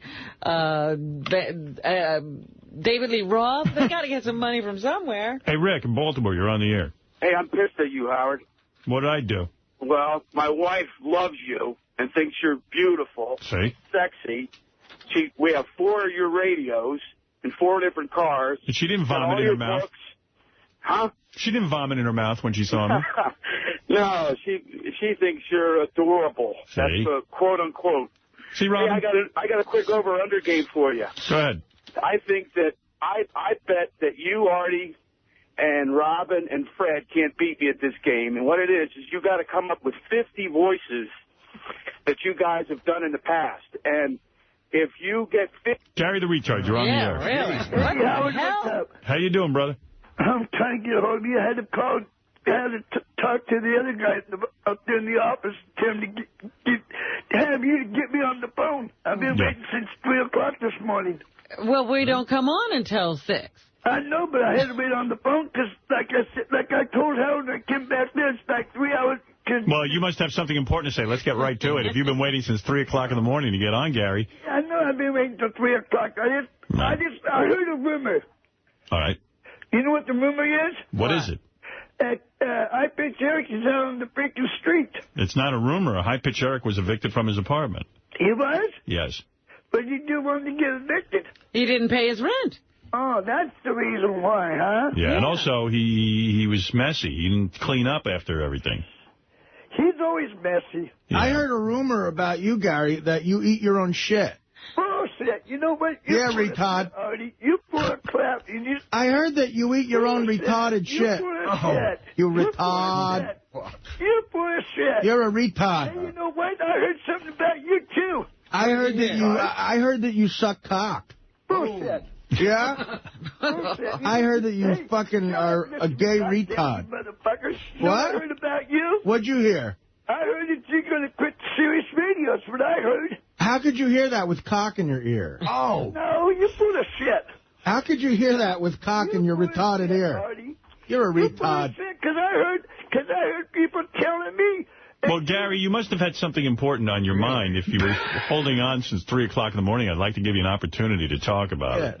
I just wanted to talk to you, son. I haven't talked to you since I came back for my birthday, and I want to be able to come back to have more fun again. How old were you, shithead? No, don't call me shithead. How old were you, shitface? How old are you, shithead? What? Tell me how old you are, and I'll tell you how old I am. I'm 39. See, I got you beat. I'm 55, you took your butt. Yeah. Well, let me tell you something, You're Gary. a dummy. Shut up, that Howard talk. Shut up, Barney. Fuck you.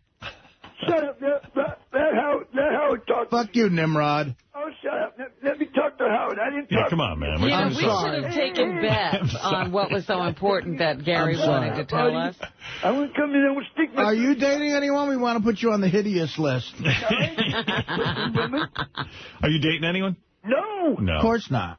You've been jerking off? No. When's the last time you blew a guy? Shut up, buddy. I don't do that shit. Did you ever have a guy come on to you or like? No. No. No. But honestly, Gary, you don't masturbate? No, I don't. You don't touch yourself and No, I don't. I don't believe that. Come on. I don't. Hey, another thing I heard that Richard's been... Why don't you jerk off? No, I don't. You know what? Why don't you? I don't know. I just don't. I heard Richard's been trying to get a hold of me.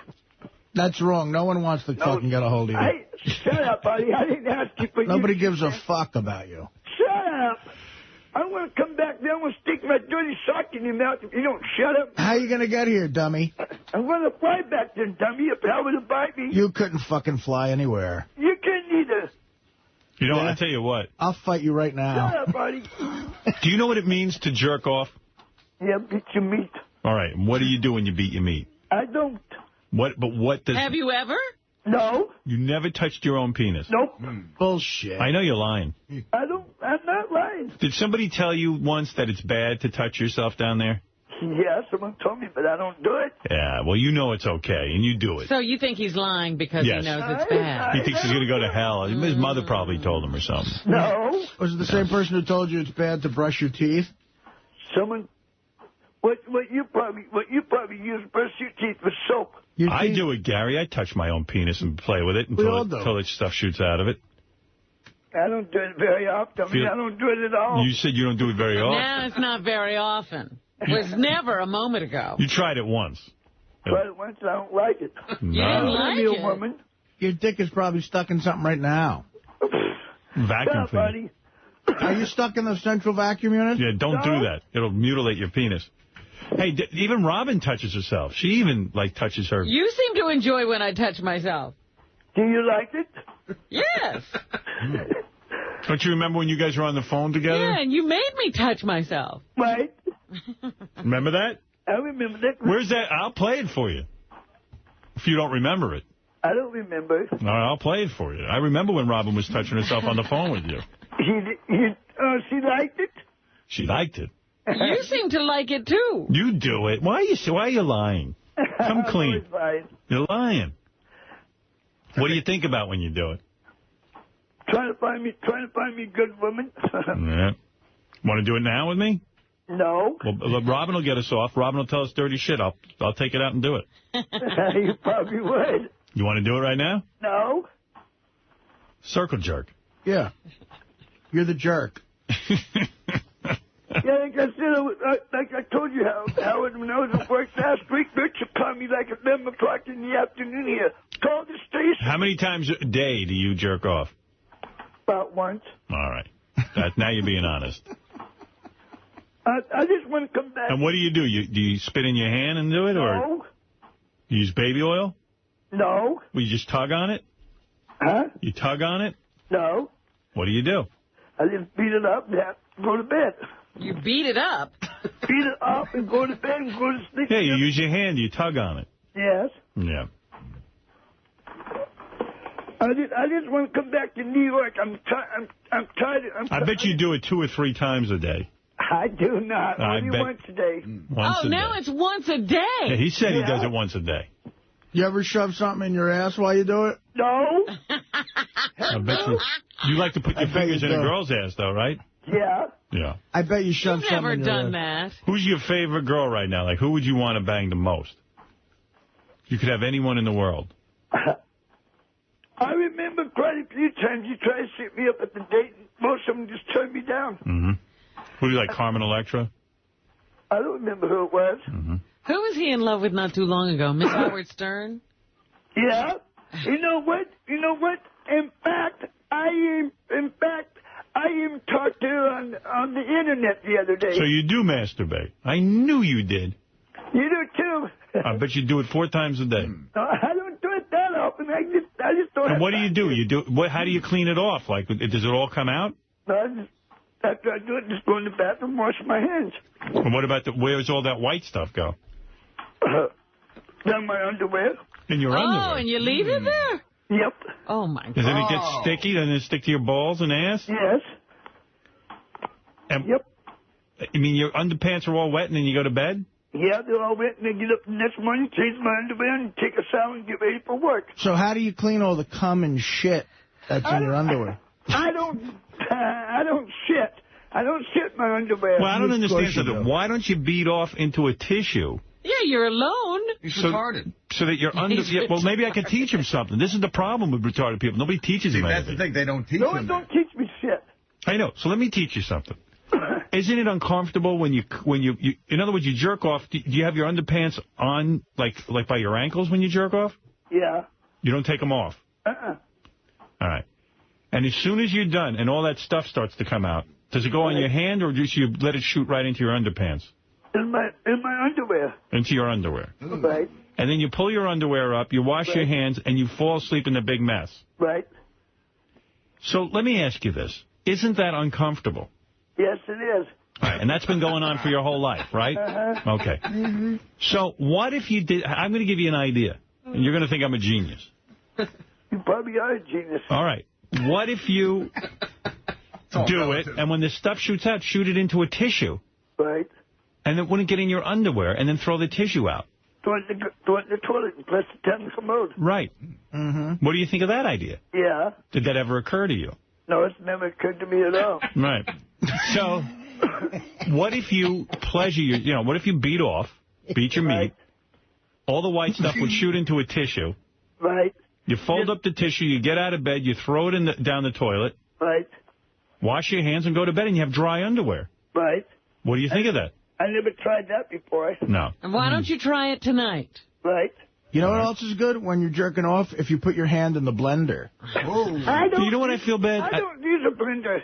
I feel bad for this kid. I bet you even wiping his ass, he does it all wrong. Oh, he doesn't wipe his ass. He's a mess. I mean, nobody's taught him. Like he's jerking off into his underpants and sleeping in them. What about that broad who used to just come over and rip you off? Did she ever teach you to do anything? No. Wow. She just took your money. Yep. Yeah. And you're sitting there shitting and coming all over yourself. No, I don't. All right. Well, now you've learned something. You're going to try it? Why don't you try it? You want to go try it now and then call me back? Probably tomorrow. I got to go to work this morning. All right. Well, after work, when you come home and beat off into a tissue. Okay. And tell me how that works out for you. Okay. All right. Where do you work? I told you I work at. Where, at the Looking Stupid store? No, it's called Burgerville. I mentioned Burgerville because that's where I work at. Oh, you make burgers. Burgerville. Buddy, I've been there for almost 3 years. You're a retard. I've been there almost 3 years. Yeah. So what you can do, Howard, is try...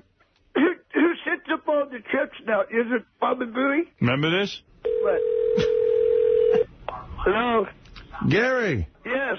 It's Richard. Hey, Richard, what's up? Guess where I'm at? Where you at? I'm at Robin's house. What are you doing over there? She's having a barbecue. A barbecue. Yeah. She actually wanted to talk to you. Do you want to talk to her real quick? Let me talk to her. Okay, here's Robin, Gary. Okay. Hello? Hey, Robin. Hey there. Hey, what's up? This is Robin Quivers. I know it's Robin Clippers.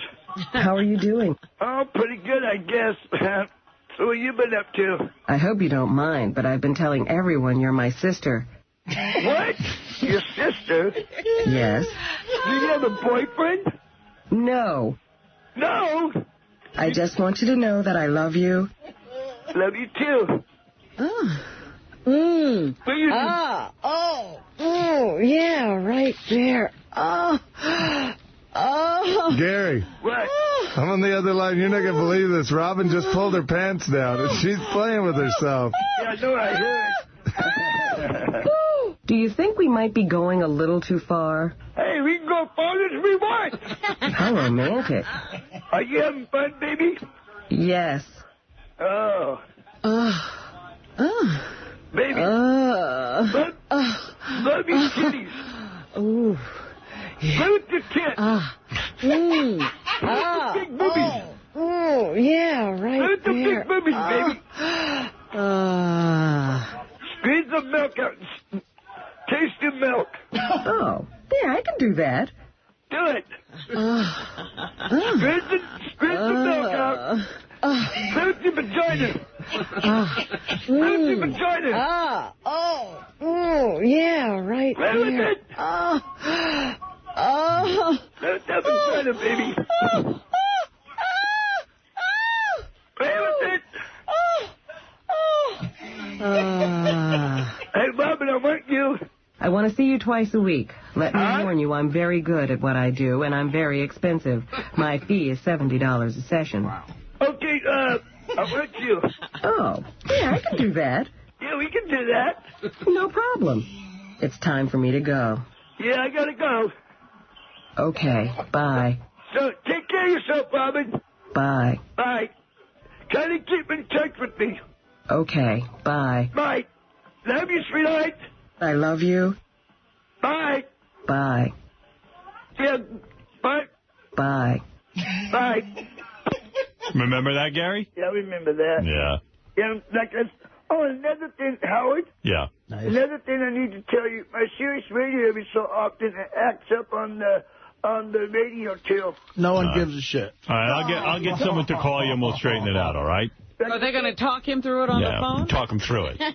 Bye. Bye. Bye. Bye. Bye. Bye. Bye. Bye. Bye. Bye. Bye. Bye. Bye. All right, goodbye. Bye. All right. Bye. All right. I want to know where he had to go during your call, Robin. I gotta go too. Well, he just thought he'd say that. Yeah, Burgerville. Hey, let me take the break, and then the great Jimmy Florentine will be here. Yes. Who is going to come in and razzle-dazzle you with his comedy.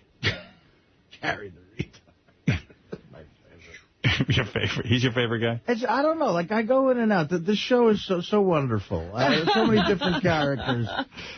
I love Gary. Yeah, I mean, he's got a good heart, you know? Yes, he's a perennial. Yeah. We're going to take a break, and then Jim Florentine's going to be here. Rob's going to do news, you know, the whole deal. And we got some other stuff, too, right after these words. Benji just confessed to me that he had a sex dream about Beth last night. Wow. He was making out with her, so it was very hot. I said I consider that a compliment. For some reason, I was with you and Beth, and you were walking back to the hotel. I don't know what the context was. And she probably whispered in your ear, you know, he's not very big. Maybe you could help me out. And she just leaned forward. I said something that she liked, and she leaned forward and gave me a kiss. And then next we were in a fertility clinic, but it was also a clothing outlet. Right. And then she was like really, really excited because the test came back and that she was able to get pregnant. And you were shooting a commercial in this fertility clinic clothing outlet for umbrellas. And that's the only part of the dream I remember. What do you make of that, Rob? I think we should lock him up in a mental institution, right? Benji's it gay. was giant umbrellas that you were... Benji wants Howard to put an umbrella up his ass and open it. With Beth. It was really... It was just a little light kiss, like not even tongue, but it was hot. so... It was incredible. Oh, you kissed Beth? She kissed me. He had a sex dream about her. Gary says he doesn't have sex dreams about her because she's my, girlfriend, and it's just somewhere he doesn't go mentally. I'm like, wow. Really? Yeah. Well, have you had a sex dream about? I haven't, but I don't see. He's waiting for one. I don't see anything blocking it. This is the first one I remember, and it's great. I mean, it's really. I'm in kind of a sex frenzy about Beth right now. Well, what do you mean you're in a sex frenzy? Like, Is it dangerous for her to be here? No, not at all. I want to go jerk off. It was last night, so I want to jerk off now and just get it done with. Well, you're more honest than Gary the retard. We'll take that over to the Maxim channel. But, it was really hot. Let's get Jimmy Florentine in here. Let's see what he's up to. Fucking guy, he's a comedian. Was that something funny? Jimmy's kind of gross. What are you talking about, Jimmy Florentine? Jimmy Florentine, yeah. He's kind of gross. Kinda. He loves doing gross things to people. Hey, Jim. Good to see you. It's my man right there, Jim Florentine. Funny dude. What do you mean? No, I'm growing up. I'm not doing that gross stuff anymore. Is that right? You're growing out of it? Yeah. Everybody's maturing. One time he went in a bathroom, like at a concert. Oh, no. Are you going to tell me something really gross? No, him and Richard went to that, that thing in Kansas they went to, that Rocklahoma. Right. The gross concert. So Jim goes there, and there's like outdoor porta potties, and he takes chili, and he's like in the bathroom, and like he'll pretend to be eating shit out of a bowl, but like when people open the door, they're like, "Oh my God!" And then That's not funny. It backfired on him because this hot chick opened the door and went, "Jimmy, he had been hitting on her." Oh. Well, yeah, I met her the night before backstage. I said, "Yeah, I'll see you tomorrow." She goes, "Okay, great." And there's 30,000 people there. The next day, I got chili and like beef stew on a plate. I'm standing like halfway through in the porta-john, and Richard's egging everyone on. That guy's eating shit. Oh, my God. And then other times I would just stay in the porta-john. It's like 140 degrees in there. Horrible, I'm like, what am I doing? I know. And then So then she opens the door. This girl out of 30,000 people, one I met the night before, it's like, oh, my God, that's great. Hey, I know you. What do you eat? You're eating shit. And she just ran away. I couldn't even eat in the, I couldn't even eat in there. Have food in there. That's going. See, he does commit to jokes. He commits to jokes. Like, he'll eat a bunch of vegetables and then go on a plane and then just sit there and the loudest farts. And it's kind of gross, though. I was telling somebody the story. You know what I mean?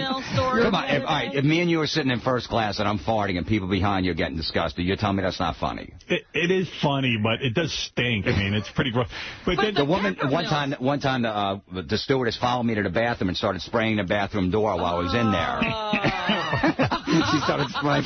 Jim, where was the gig? I'm going to remember this. I didn't think, when you hear that, you go, I'm more mature than that. But then when it happens, because where was the gig? You know what I'm talking about. It was me, you, and Casey was with us. Burlington, Vermont. Yeah, in the airport. Right. Okay, in the airport. Like a big resort community, a family skiing, like the American family, two lovely children. Right. And we walked by them in the airport on our way to get a car, and I'm even cranky. I just got off a plane. We got a show that night. We're a foot from them, and Jim the loudest fart you've ever heard, and the whole family just turns in horror. I mean,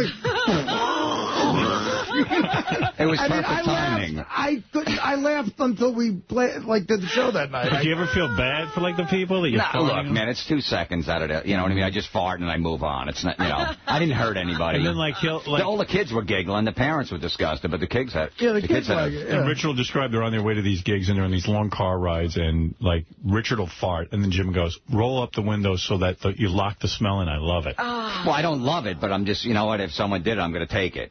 And he goes, you're ruining the joke if you roll the window down. He goes, Jimmy tells me he can even tell what I ate. Oh, great. I don't know about that. I don't know, man. That's wild. I always remember the pepper mill story. I was telling somebody that the other day. He had the guy go through one of those pepper mills at a restaurant and pile up the pepper. That's funny. And he's so committed, he ate the darn thing. Yeah. Whenever I go to dinner now, they come around, you want pepper? Everyone at the table's like, please don't do it. I did it with my family. I was in Jamaica last week with them. So you make the guy empty out an entire pepper? Yeah, I only bet him one about 8 minutes this time. Right. My family was disgusted. They're like, look, because they're all laughing, they can't eat. You mean the guy goes, like the first minute in, the guy goes, all right, is that enough? Yeah, I'm like, more man. Well, on the one of the And does the guy stories... laugh as he's sitting? No, he was not laughing at all because he had a bunch of other tables to get to. And one of the stories, then the they had guy to bring ran another. out. Yeah, the guy ran out. He had to go get him more pepper. Well, no, yeah. So this is you now. What were you like before you stopped all this and grew up? He had to bring another pepper guy in, a relief pepper guy, and the other guy came in because his arm was tired. In front of your family? Yeah, in front of my family, yeah. So that went 8 minutes, and then you ate every bit of the salad? Yeah, I ate it all, yeah. I had to because I got nephews. They look up to me. They can't just say, I'm going to throw this out. Wow. Does it burn your whole mouth up? It was pretty spicy. No. But everything in Jamaica is, so. That's funny, man. You know what's a real simple one is walking down the street with him in New York, and he just goes, sir, and then we just keep walking. And, I mean, every time a guy falls, a guy looks behind him. And then Artie laughs, so he thinks Artie said it. Yeah, I laugh every time. So you've been working a lot? Yeah, I've been on the road and working. I'm doing a TV show now. Yeah, I'm doing good, you know. A TV show? Well, it's Jim had a rough experience. His beautiful girlfriend, who we knew very well, Jade. Yeah. She committed suicide. But so now Jimmy's like a whole advocate. Didn't you do some charity work for suicide prevention? Yeah, I'm working with this foundation, American Foundation for Suicide Prevention now. And what did you do? Did like a long walk? Yeah, I did a 20-mile walk for him. How does that make money? Just people, you have to raise enough money. You have to raise at least $1,000 just to walk. Oh, wow. So everyone that did it, and there was about over like 2,000 people. I raised about $5,000 for it. But you're lazy. Did you do the whole walk? I did, about 13 miles. And then what happened? Because it was ridiculous. It was, 20 miles through Manhattan. You know what I mean? It was from dusk till dawn. Right. And you didn't do it? Well, no, what happened is they realized that 20 miles was too long, so they had people picking up in buses to take them further along because we were never going to finish in time. Oh. Me and my other buddy, this guy Ray Combs. Remember Ray Combs, Sr.? Yeah. Ray Combs Sr. committed suicide. Yeah, so I was walking with his son, Ray Combs Jr. is a comic. He's a good friend of mine. I didn't know that. So we walked together, and we got to, like, the Upper West Side. It was like 2 in the morning. There was a bar open. We go, you know what, let's go in and do a shot for our loved ones. One quick shot, then we'll get back in line and start walking. Are you guys in, like, some sort of support group together? Because his father, Ray Combs, who hosted Family Feud. He committed suicide. He committed suicide. Yeah. And Jade, of course, committed suicide. It was tough, man. So do you guys sit there and talk suicide stuff together? Yeah, we do. I go to support groups. He doesn't go to the same ones I do. What are the support groups like? What do they do? It's called Survivors of Suicide. So everyone that's been through it, we sit around and we talk. It's like an AA meeting. You goof around there? No, there's no goofing around. No, you serious? I was at one last night till like 10 o'clock. It's just you see a mother come in that just lost her son. It's horrific. Have you ever picked up any chicks there? No. No, but there's a lot of women that want me to set them up with their daughters and stuff. I'm like, nah, I got to figure women are vulnerable at that point if they're coming there. That would be a good pickup spot, you think? Yeah, it is. As a hideous man, I know this. No, because there's this woman I talked to on the phone. She's about 53. Her name is Pam. She came to Artie's show this weekend. She was in town. Right. And she just lost her son about a year ago, and we've been talking on the phone. She emailed me and what happened with Jade. That's the roughest thing to go through. It's horrific, especially a mother losing her son. Right. And, we've become good friends, and she was in town. I took her to Artie's show, and she's like, Jim, just fuck me, please. Really? Just throw me one. I don't care. And I'm like, you can't do that because it's, you know what I mean? The mother said that? The mother, yeah. The wow. But she's hot, though. Wow. She has, but you know what? You can't take advantage of somebody like that. Wow, look at you have grown up. You can't take advantage of someone? You would have done it a few years ago. I would have, exactly. I would have done it in a second. I can't believe this. So what? She's because she's messed up. Right she's messed up. I'm messed up right now, and I don't want to ruin our friendship because we call each other when we're having bad days. Boy, that's awfully high-minded of you, not to turn down pussy. And she's smoking. I mean, you met her, Artie. She's hot, right? Oh, she's very 50. hot. Yeah, absolutely. Nice body. Boy, maybe this whole experience has changed you. I think it definitely has, absolutely. I mean, that you wouldn't fuck some broad who just is begging for it? I got so many girlfriends that I just go out to lunch with or dinner, and I don't do anything with them. Have you had sex since Jade? And I never did that. I never wanted to spend time with women if I couldn't sleep with them. Like, for what? Yeah, I mean, why? But now I actually enjoy it. Because, look, when I'm having a bad day, I can't call my friend Bob Levy up and go, Bob, I'm having a good day. No, I can call Artie, because Artie, Artie will talk to you? Yeah, absolutely, Artie will. But, like, Bob, Artie's tough to get in touch with. But Bob, I can't call him up. Bob's always available? Bob, yeah, he's always available, I got a hotline to his basement phone number. Have you had sex since Jade's suicide? No.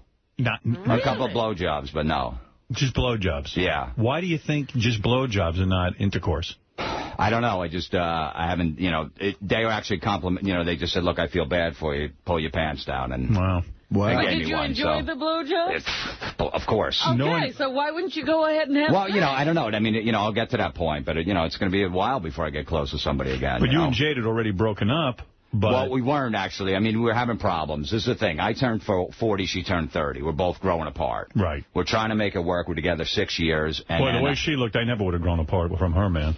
Well, I mean, she just, you know, when a woman hits 30, it changes. You know what I mean? So I hit 40, and I was like, I don't know what I want. She didn't know what she wanted. We're having problems. So she said to you, hey, let's call it off? No, I mean, we were both, like, just, you know, going in different directions. We were still living together. We bought a place together, and... His girlfriend was super hot. Yeah, and it got to the point where, you know, we were trying to make it work. We were breaking up. We were getting back together. We were always still living there, and then... you know, Christmas came, and we said, you know what, we had a great Christmas, so let's just go into New Year and see what happens. And then 2 days later, it was... Wow. Yeah. Wow.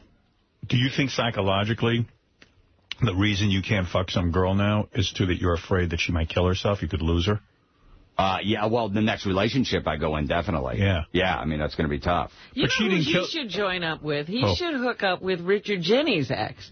Right. Yeah, see, that really set me back when I heard that, because I knew Richard. We had the same management. Yeah, I mean, it was really sad. You know what I mean? And then everybody's like going, well, was it because you didn't get an HBO special? Was that it? It's you know, it's a lifelong depression is what it is. She had lifelong depression? You know, I get, you know, she was, you know, she had her issues, definitely. Right. You know, and it was just, it's just tough. You know, everybody does, but I never thought she would do it. I never did. You told me you were on stage, and you got a call from her, but you were on stage. You couldn't take the call, so she left a voicemail saying, hey, that's it, I'm done. I'm done living, right? Oh, so there was a little message. Yeah. So did you save that message, or did you get rid of it? No, I only listened to it once. I had saved it for like 2 weeks, and then I just erased it. I couldn't listen to it again. I was going to, I mean, I don't know anything about the topic, but I couldn't be able to, like, I wouldn't want to hear that ever again. No, I just, you know, I had it, and I'm like, what am I saving it for? You know, I just, there's no way I could have listened to it again. It was too painful, you know. Dude, you went through a lot. I felt real bad. I know, you called me. I appreciate it. You called me a few times. We talked. And Did you found her? Yeah. Oh. Oh, man. Yeah, that was... and there's no way to erase that from your mind. No, and, you know, when you find somebody, it makes it even worse. It's even a longer grieving process, you know, when you do that. But, yeah, I mean, you know, I was hoping that it was just it was a cry for help, that call, you know, and I rushed home and... You were too late. Yeah, it was too late. Yeah. Motherfucker. That is awful, man. That is just awful. Yeah, sweet girl, too. Yeah, really. I mean... Yeah. I mean, she certainly didn't seem like, to us. I know. Well, that's what everybody said. She was always up and happy and stuff. She grab my nuts. I know. Not too many girls like that who look that good and will grab my nuts. Yeah. It's a shame, you know. But I'm just trying to get help. And I didn't know you found her. Yeah. I didn't realize that. Maybe you told me that. I blocked it out. Yeah. That's tough shit, man. Yeah, that's you know, they say it's like a 2-year grieving process, you know, a death like this. But then when you find somebody, it could be even longer. You know, I called you a bunch of times. Anybody thinks I'm a scumbag? No, you did, absolutely. Did Artie call you a bunch of times? Artie did, absolutely. Okay, all right. You know. Who called more, me or Artie?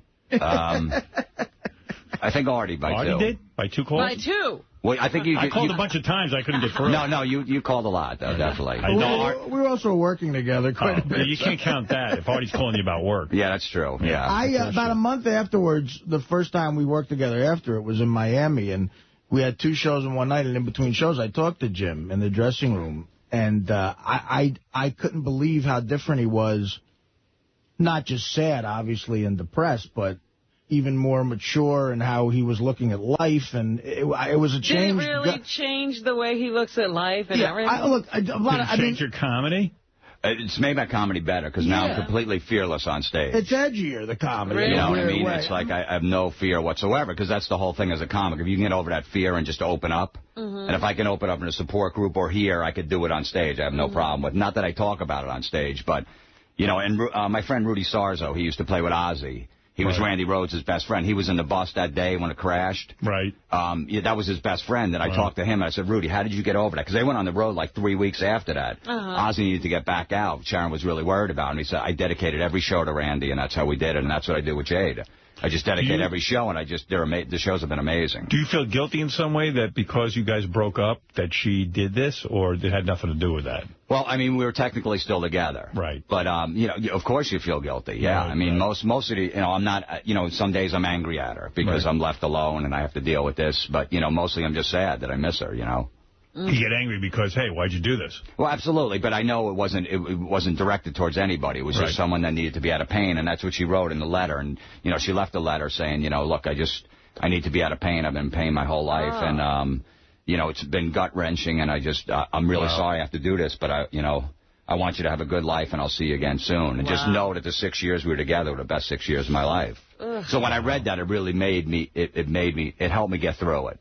She left a letter. Yeah. Oh. A few of them, yeah. But that was... Did you save those, or did you get rid of them? No, I have them, yeah. Yeah, but you don't look at them. I look at them sometimes, yeah. I take them, in therapy and stuff. I brought them in because he wanted to, know what they said. So and you all have that stuff. a regular one-on-one therapist? Oh, yeah, I go like 2 days a week, and I go to these support groups. So I read all these self-help books. I've read like 20 books in the last 8 months, and this stuff. But I'm just trying to get through. I went to a spiritual healer, a shaman. Wow. Hey, someone told me about this. You went to it's a dude, and he starts rubbing you and stuff? What?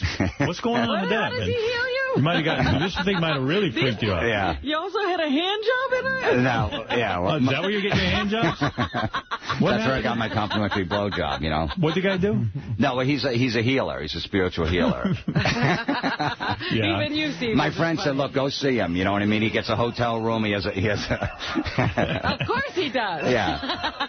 He has his table in there, and I'm like, it's a guy, and you get down in your underwear? I go, is he going to put anything in my ass? She's like, no. That'll heal you. I go, as long as nothing goes in my ass, I'm open to it.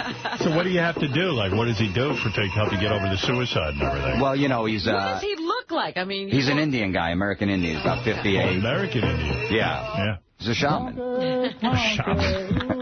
I know, man. Well, Bob Hope used to take him on the road. He was like his healer dude, and just keep him positive and stuff. Comedians. Yeah, he works with a lot of celebrities and stuff, and he just, he massages you and gets all the anger and all this bullshit out of your body. I've never been massaged by a dude. That would make me angry. Well, this guy's a healer, though. Oh. He's a healer, so I didn't get an erection. What do you have to pay for something like that? It's like $250 for 2 hours. That's not bad. No, it's not bad. And he rubs you all over? Not the ass or anything. What about, like, your balls? How come there's no anger in your ass? I don't know. Maybe there is. Maybe saw a couple zits and moved down to my legs. It's my angriest part. You have a lot of anger, but not in your ass, thank God.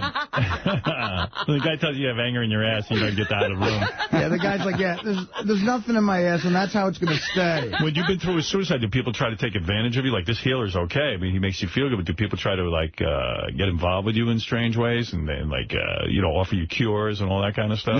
No. It's been all above board. Yeah, but this guy's really helped me out a lot. I mean, the stuff he was saying, the stuff he told me was basically what she wrote in her note. You know what I mean? Look, I had a lot of anger. Contact her and do all that kind of stuff? No, he doesn't do any of that. I don't like that. No, that's, but, he basically told me what was in her note, and also, like, he said, look, the bottom line is don't blame this on yourself. Of course you're going to have these feelings of guilt and blame, but he goes, just remember, you were chapter 3 in her life. Chapter 1 was the root of the problem. You weren't there for chapter 1. Right. And it really made a lot of sense. That does. And then also he said, look, you were...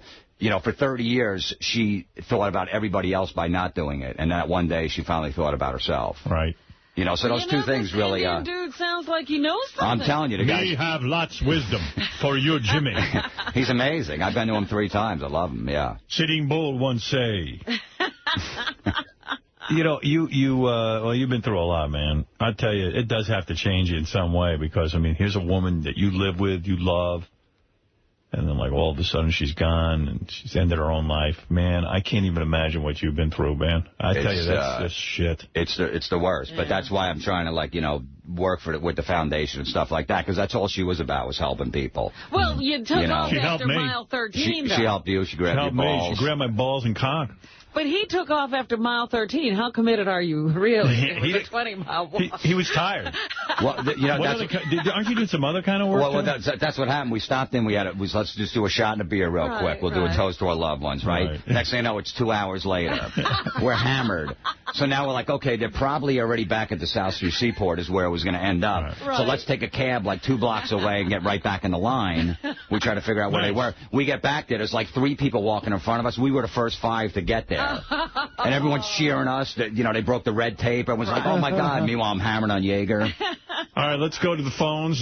Say hi to Jim Florentine. By the way, check out Jim Florentine on the good side of bad news, available at superdeluxe.com. See Jim tomorrow through Saturday at the Funny Bone in St. Louis, And you can go to JimFlorentine.com. Are you still on the tour with Bob Levy and the Hack Pack? Are you we're doing that. You're doing all that kind of stuff. Yeah. And now he has the Iron Sheik. Iron Sheik. Yeah. He's got Gary the Retard, Beetlejuice. Yeah, I don't know where my comedy fits in. Like, how are they going to use Iron Sheik on that tour? Like, what, if one of my jokes bomb, he's going to come out and give me the camel clutch? Could be. You suck! Let's go to Bob. Bob, you're on the air. Yeah, Jim mentioned that, he hadn't had sex and that he had mercy blowjobs, and he didn't even thank me. Jim, why didn't you thank me for the mercy blowjobs I gave you? I forgot your name, that's why. You didn't swallow, that's why. Roger, go ahead in East Windsor, New Jersey. Hey, now. Hey, Jimbo.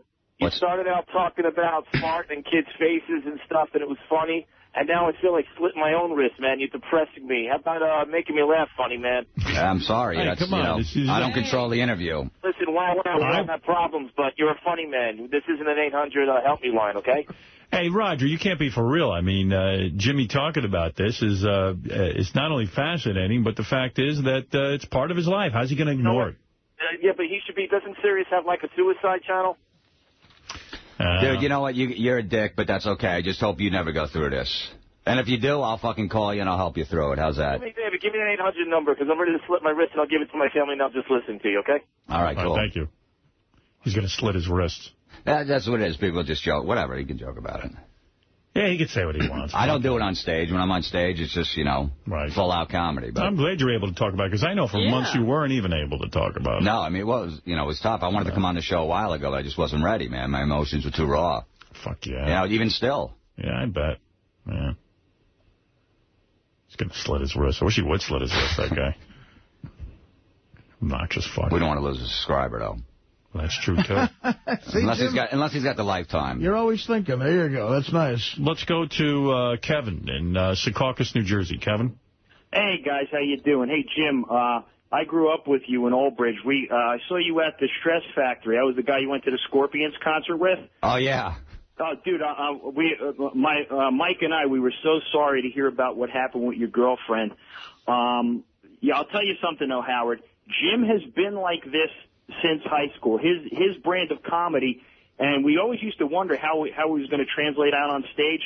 I remember one time his sister had told me a story that she asked Jim to go get her some fruit punch, and Jim comes back with the fruit punch, and she goes, I start drinking it, and it tastes kind of salty. And she turns around, and Jim's laughing. Jim actually peed in her fruit punch. Oh. You peed in your sister's fruit punch? I don't remember that one, but it probably is true. Wow. I don't know if it is, though. Oh, dude.